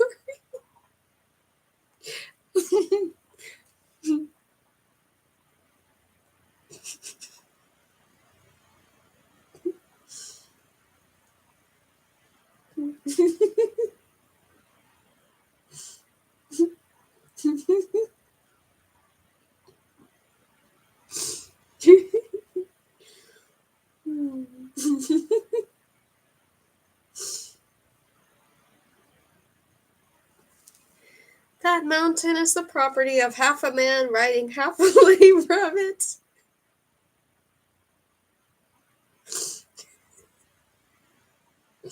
And whoever steps on his property does not escape unpunished. After the king said this, he opened his mouth 3 times and his soul flew away. His family and his people grieved for him a long time. In the end, they had to bury him, and Eleanor became the new king. Despite his youth, Eleanor put the matters of the kingdom in order to like a grown man. Everybody was happy with the way he was ruling, and the people were proud of their new king. In his spare time, Eleanor liked to go hunting. He remembered what his father had told him and was following his word religiously. But one day, without knowing how, he mindlessly set a foot onto the land of the ugly man. He had barely taken 10 steps to return his own lands when he found himself face to face with him. He wasn't scared about having stepped on the man's land, but he was annoyed that he had gone against his father's dying words. All the lawless who step on my land become my slaves, the man said to him. First of all, you should know, Eleanor responded, that I did it out of mindlessness and without intention. I do not harbor any negative thoughts against you. I thought you'd be different, the ugly man said, but I see that you intend to ask forgiveness from me, like all the other cowards. On the contrary, God forbid, I have told you the naked truth. If you want a fight, choose your weapon. We can cut each other with swords, hit each other with a mace, or we can fight with our bare hands. None of these will do. There is no other way to escape punishment than to bring me the daughter of the Green King so I can marry her. Eleanor attempted to avoid the challenge. He said that the affairs of his kingdom do not permit him to take such a long trip, nor does he have a guide to find his way to the Green King. He tried one argument after another, but in vain. The ugly man didn't care about any of these things. He kept on and on that he wanted Eleanor to bring him the daughter of the Green King. Otherwise, Eleanor will receive the punishment dished out to thieves for mistreating other people's rights. Eleanor knew he was guilty, even though it had been unintentional. He knew he had done wrong in stepping on the ugly man's property. He also knew that there is no point to argue with the man of the devil. In the end, he promised to fulfill the task that he had been asked to do. Half a man riding half a lame rabbit knew that.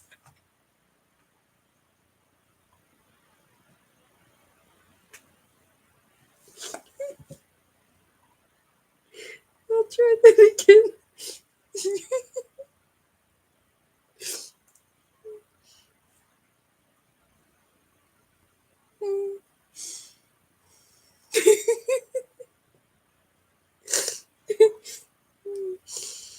Half a man riding half a lame rabbit knew that because Eleanor had promised he would keep his word, because he was that sort of man. Go with God, he told Eleanor, and may you return having fulfilled the task. Eleanor set off on his quest. On his way, while thinking how best to fulfill the task, he found himself at the edges of a swamp. He saw a pike fighting for her life on dry land and was about to catch the pike to make himself something to eat. Don't kill me, King Eleanor, the pike said. Better put thee back into the water, and I will come to your help when you'll need it. Eleanor put her back in the water. Take this scale, the pike said. When you'll think of me, I will come to your aid. Eleanor went on his way, dazed by all that had happened to him that day. Oh, this is one of those. There's another fairy tale like this. I don't know what it's called. It's similar. Like one of those fairy tales where several animals give various things to help somebody. Okay.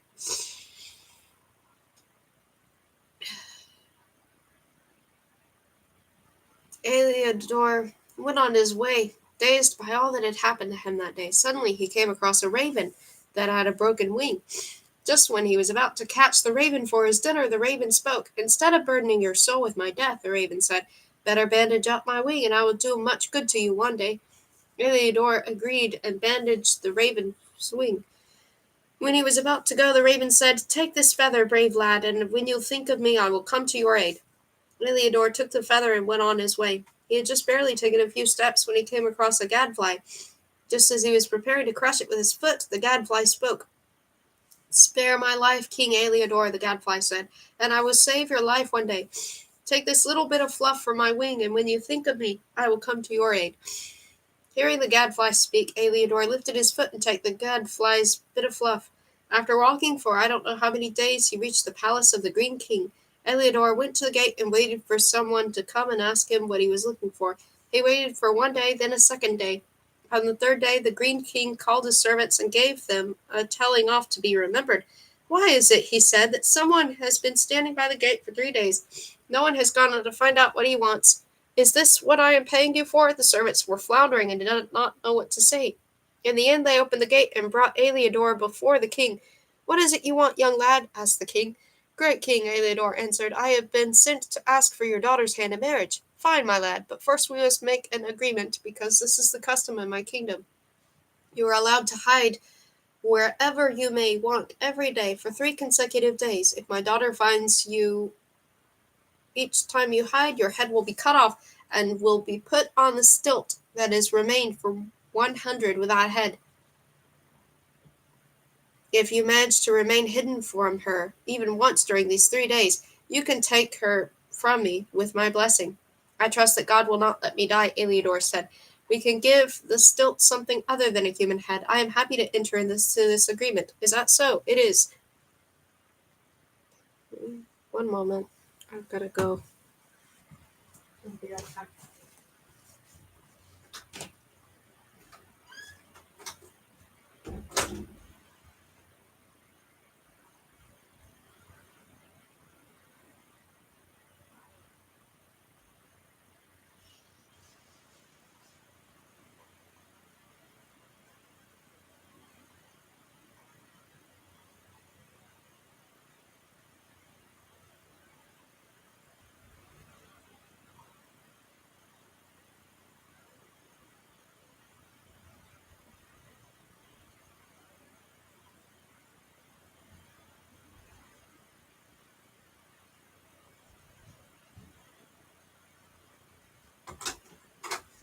Okay, I'm back.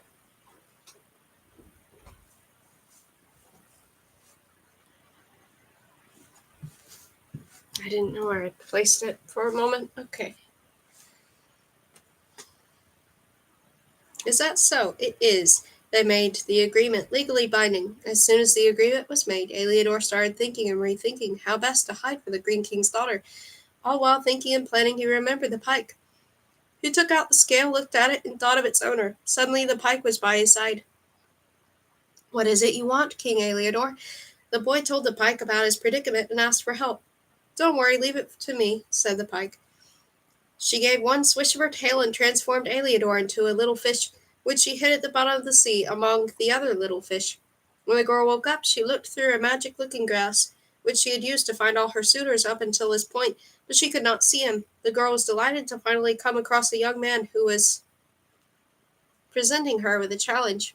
While the others who had come to ask for her hand had hidden in cellars behind houses or behind a stack of hay, Eleodor had hidden himself in such a way that the girl started to worry she might get beaten at her own game. But just then she got the idea to point her looking-glass at the sea, and she soon found him, hiding among the little fish. "Get out of there, you thief," she told him, laughing. "From a normal-sized human being, you have transformed yourself into a little fish and have hidden at the bottom of the sea. He didn't have a choice and had to come out." She told the king, "I think, father, that with this lad I have found my match. He is handsome and cute, too, and not dumb like the others. He looks like he's of a special kind. We shall see," the king said. The next day, Eleodor thought of the raven, who immediately appeared before him. "What do you want, master?" the raven asked. Eleodor told him about his predicament and asked the raven for help. The raven agreed. With a swish of his wing, the raven transformed Eleodor into a raven chick and hid him in a raven's nest that had been swept up into the air by a gale of wind. As soon as the girl woke up, she looked through her looking glass but couldn't find him anywhere. She searched for him all over the earth, but he wasn't there. She searched for him through the seas and oceans. He wasn't there either. The girl was dumbfounded. Then she suddenly had an idea, and used her looking glass to search the skies. She found him in the heights of the skies among the other raven chicks, and wagged her finger at him. "Come back down, you thief," she said. "You're not a raven chick, but I appreciate the irony of trying to escape by ascending to heaven." Eleodor did not have a choice and came back down to earth. The king started to marvel at Eleodor's cleverness, and wondered whether his daughter may indeed have found her match. "Let's see where he will hide this time," the king said. On the third day, early in the morning, Eleodor thought of the gadfly. She came as soon as he held her wing fluff. After Eleodor told her why he needed help, the gadfly said, "Leave it to me, I promise she won't be able to find you." She transformed him into a louse and hid him in the girl's hair. When the girl woke up and took her looking glass, she searched for him all day long but could not find him. She was at her wits' end. She used her looking glass to search the seas, all over the earth, and all through the whole of the sky, and she couldn't find him anywhere. Towards evening, tired of so much searching, she admitted defeat. "Show yourself. I can sense that you are close by, but I cannot see you. You have beaten me. I will be yours." Once he heard that she had admitted defeat, Eleodor climbed down from her hair and showed himself. The king had no option but to allow Eleodor to take the girl with him. They left in style, with crowds accompanying them right up to the edges of the kingdom. On the way, they stopped for a rest. After they ate this and that, Eleodor put his head in the girl's lap and fell asleep. The king's daughter, looking at him, could not get over how handsome he was. Her heart gave a jolt, and she kissed him. Eleodor woke up with a start and jumped several feet away from her, horrified. "You cannot kiss me. It is forbidden," he said. "I have not taken you for myself, but for the one who has sent me." "Why did you not tell me?" she said. "I would have known what to do, but the time is not yet lost." They set off and arrived on the lands of half a man riding a half lame rabbit. "I have accomplished the task," Eleodor said, "and I will now take my leave." The girl, when she saw half a man riding half a lame rabbit, shook with disgust. The horrible man stood close to the girl and started flattering her, trying to sweeten her up. "Disappear from my sight, devil," the girl told him, "because I will send you to your mother, Hell, which has spilt you upon this earth." The horrible man was lying on his belly, pleading with the girl to take him as a husband, but in vain. He could not even come near her, because she would hold him away with her eyes. She did not call him other than devil and disgustingness. "Disappear, unclean one, from the face of the earth, so the world can get rid of the plague like you." He kept trying for a while, but when he saw how strongly she was resisting his advances, he burst from anger, having been made a laughingstock by a woman. Eleodor married the girl. They stretched out all his hands to include those of half a man riding half a lame rabbit, and took his wife back to his own kingdom. When the crowd saw him returning safely, they were overcome with joy.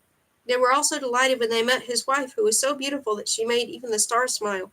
The young couple reigned and lived happily until the day they died, and I got into a saddle and told you the story thus. Translator's note: King Eleodor. The girl in this fairy tale is one of the most delightful female heroines I have encountered throughout Petre Ispirescu's collection. She is in charge of her destiny. She has magic powers, and she knows what she wants. Above all, she is mischievous and loves a challenge, despite the deadly danger that Eleodor is in. If he fails at his task, her responses to his attempts lighten the mood. This heroine's agency stands in stark contrast to contrast to Raochanu's bride in the previous story, who does not even feature as a character and seems to be a pawn in the game played by the various male characters. Nevertheless, I decided to make one change in my translated version of King Eleodor that pertains to the girl. In the original version, when she kisses Eleodor and he wakes up, he slaps her. I decided to replace the slap with him jumping out of his slumber. It is clear from the way his slap is described in the original version that slapping her for kissing him is perceived as noble, a sign of his integrity. He slaps her because he wants to keep his word to half a man riding half a lame rabbit, and does not want to fall into temptation.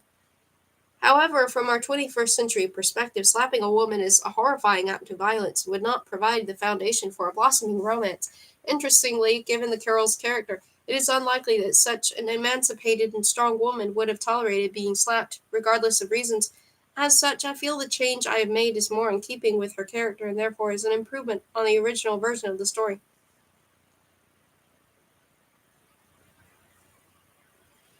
The Magic Wolf. There was once a king and a queen who had 3 sons. They also had a very beautiful garden. The king liked this garden so much that he was tending to it himself. At the bottom of the garden an apple tree had grown which was entirely made of gold. The king was overcome with happiness that in his garden there was an apple tree unlike any other tree in the whole wide world. He kept going to it and looking at it from all sides. One day he was delighted to see the tree budding, going into bloom, the flowers falling, and the fruit starting to show.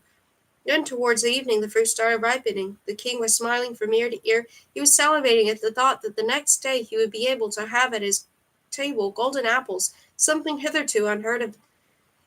Early the next morning the king went into the garden to pick some golden apples and find out how they tasted, but the tree did not have any ripe fruit hanging from it. It was as if the fruit had started to show the previous day had vanished without trace. But while the king was standing there, staring at the tree that had given him so much hope the previous day, he saw some buds appearing and going into bloom. Then he saw the flowers fall and the fruit starting to show again, and the promise of another opportunity to sample the golden apples. The king recovered from his disappointment and was happy to wait until the next day. However, the next day, once again, the tree was devoid of apples. The king was extremely cross and ordered his guards to catch the thieves, but night after night the guards failed to do so. The tree was going into bloom every day, the flowers would fall off, the fruit would grow, and by the evening the apples would start to ripen. Who was coming at night and taking the apples without the king's people finding out? It looked like whoever it was, they were going to do it, despite the king and his guards. The king was so upset by this that he was willing to relinquish his throne and leave it to whomever would be able to catch the thief.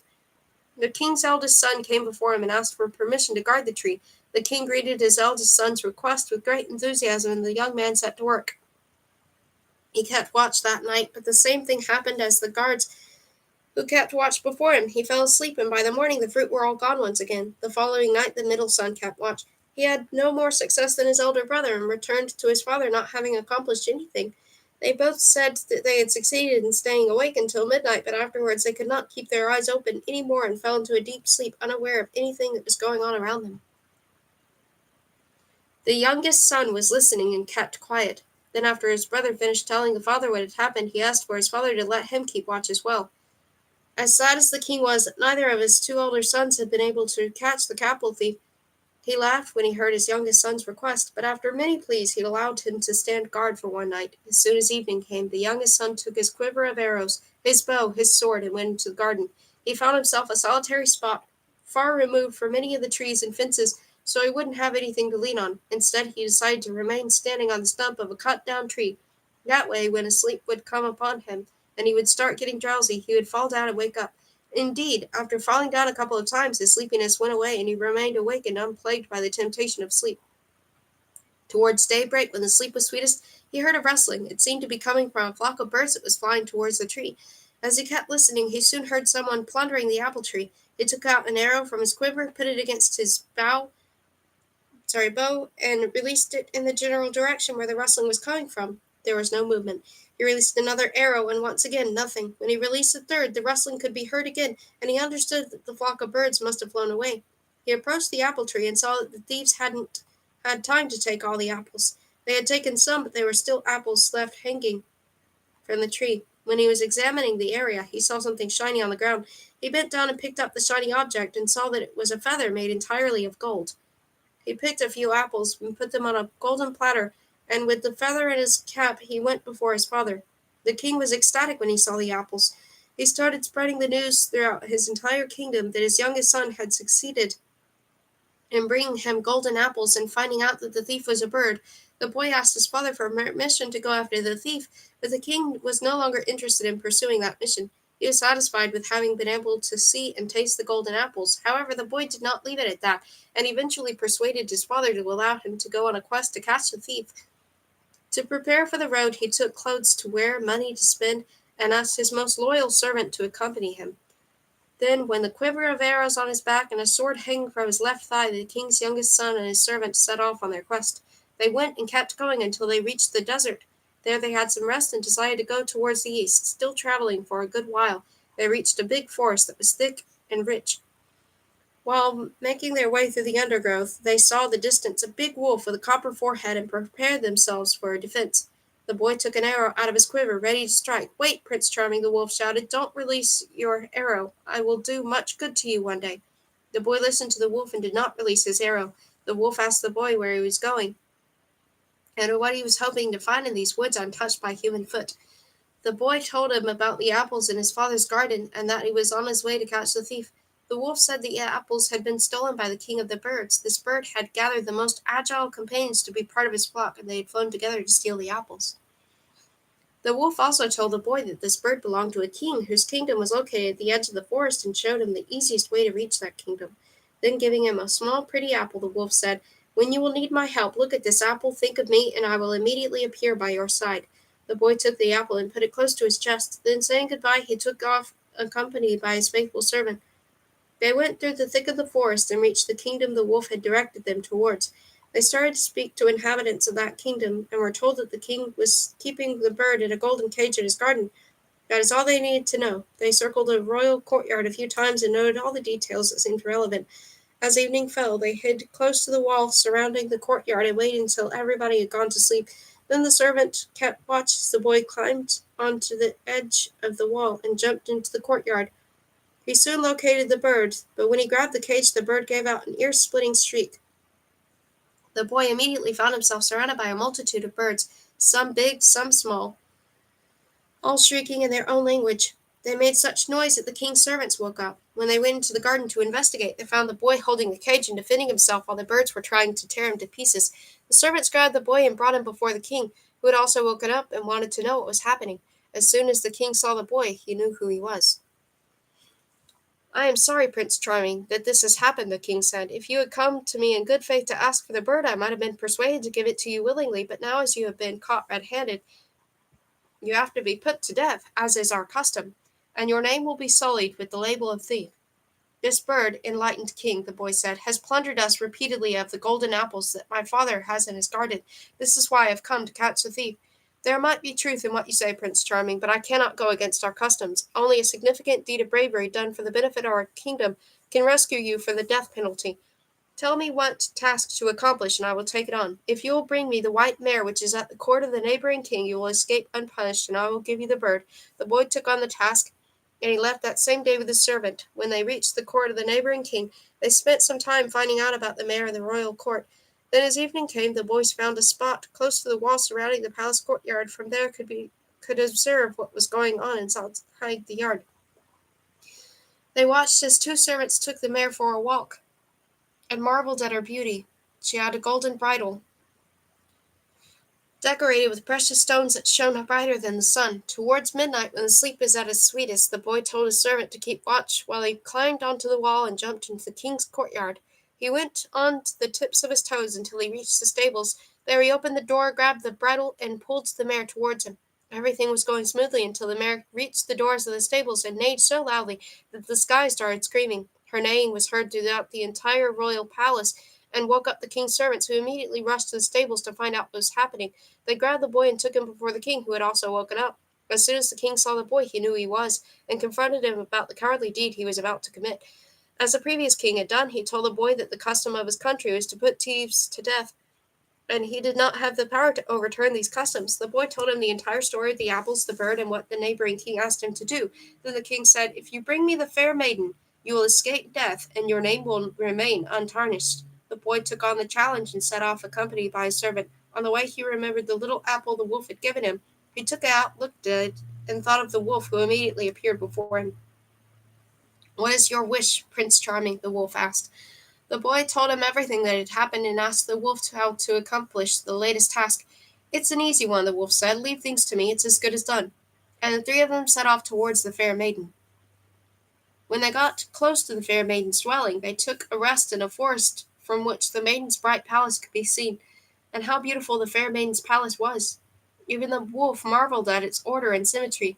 The next morning they agreed that the boy and his servant would wait for the wolf by the trunk of an old tree. As soon as the wolf arrived at the fair maiden's palace, he found a way to sneak into the garden. He knows that the leaves of the trees had fallen off, so they were entirely bare, even though it wasn't winter. On the ground, the fallen leaves were dry and brittle. Only the one rose bush still had its leaves and was full of buds, some in bloom and others open. In order to reach it, the wolf had to walk on the tips of his toes so as not to rustle the dry leaves, and hid in that flowery bush. While the wolf waited and kept watch, the fair maiden came out of her palace accompanied by 24 servants, and she started to walk through the garden. When the wolf saw her, he was so astounded by her beauty that he was on the point of inadvertently revealing himself, but he managed to regain his control in time. Her hair was entirely golden, arranged in braids that were long and thick. When she was looking at someone with her big black eyes, she could make that person sick with longing. Her eyebrows were well arched, as if they had been painted on, and her skin was whiter than milk foam. After walking through the garden a few times, followed by her servants, she went to the rose bush to pick a few flowers. The wolf jumped out of the rose bush, took her in his arms, ran towards the spot where the boy was waiting while her servants dispersed in fright. The fair maiden fainted from the shock, so the wolf placed her into the boy's arms. The boy was mesmerized by her beauty and fell in love with her straight away. When the fair maiden woke up, she took one look at him and fell in love with him as well. They decided that they did not want to part from one another, and told each other their life story. "Leave it to me," the wolf said. Then he saw the love had blossomed between them. "I can make things turn out as you wish." On their way to the king, who had asked the boy to bring him the fair maiden, the wolf made 3 somersaults and transformed into the exact likeness of the fair maiden. They agreed that the boy's servant would stay with the fair maiden by the root of a big tree in the forest until the boy returns with the white mare. When he reached the king's court, the boy handed over the wolf, disguised as the fair maiden. As soon as the king saw her, his heart melted and untold longing took hold of him. The king said, "Your bravery, Prince Charming, has rescued from death and bad reputation. Now I will reward you for it by giving you the mare." As soon as the boy took hold of the mare's bridle, he went on his way. The real fair maiden climbed on the mare. They rode over the borders of his kingdom. Meanwhile, the king gathered his advisers and went to the church to marry the fair maiden.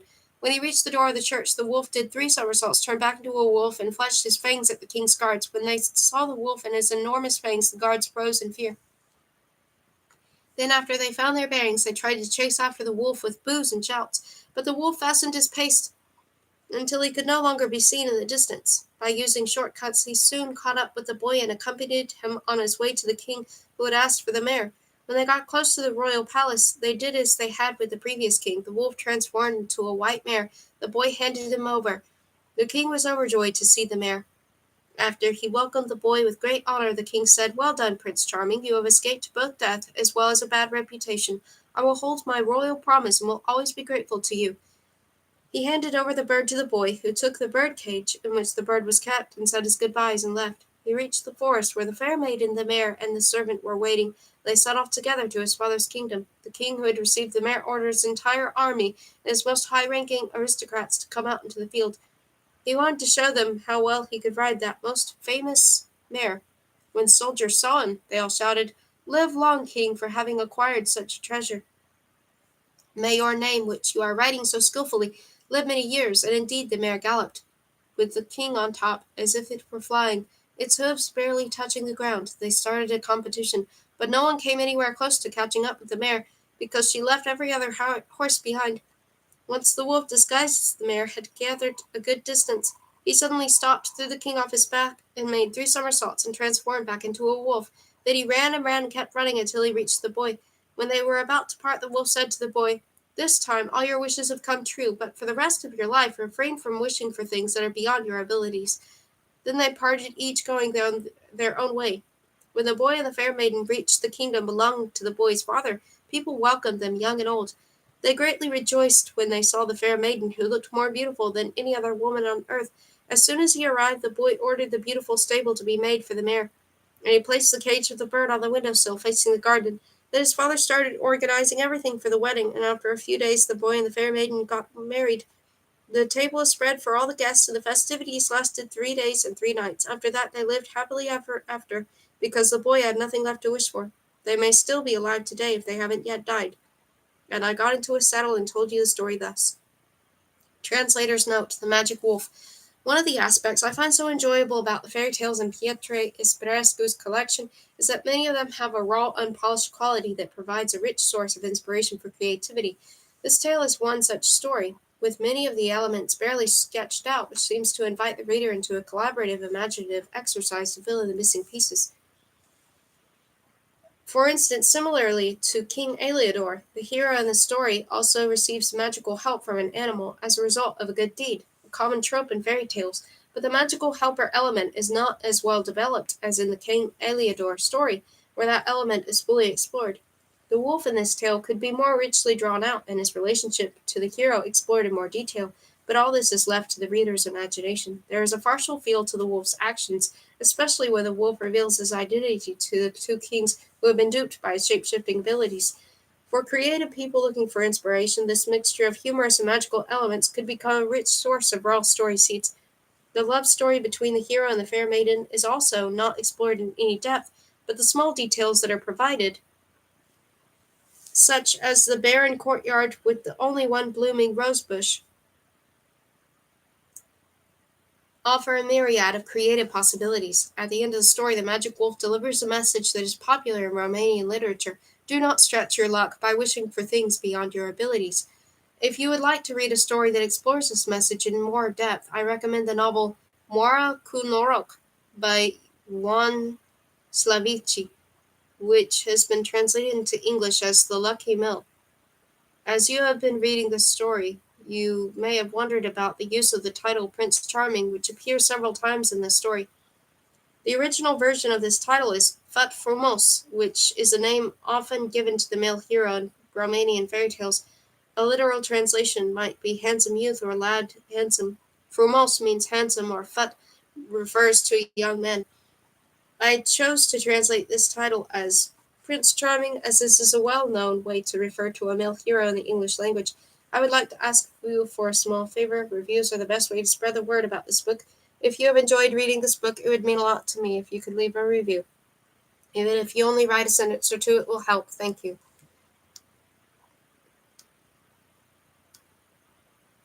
Okay, and that was, I'll write the title.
Okay.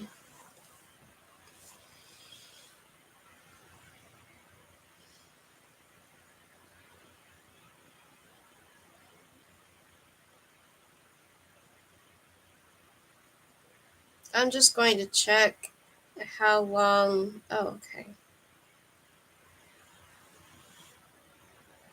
I can read the third one later. Um, I have to go now. The third one is Youth Everlasting, another Romanian fairy tales. Thank you for listening. You've listened now to um, two volumes of the Romanian stories. I'll read the third one next. Thank you for listening. Goodbye for now.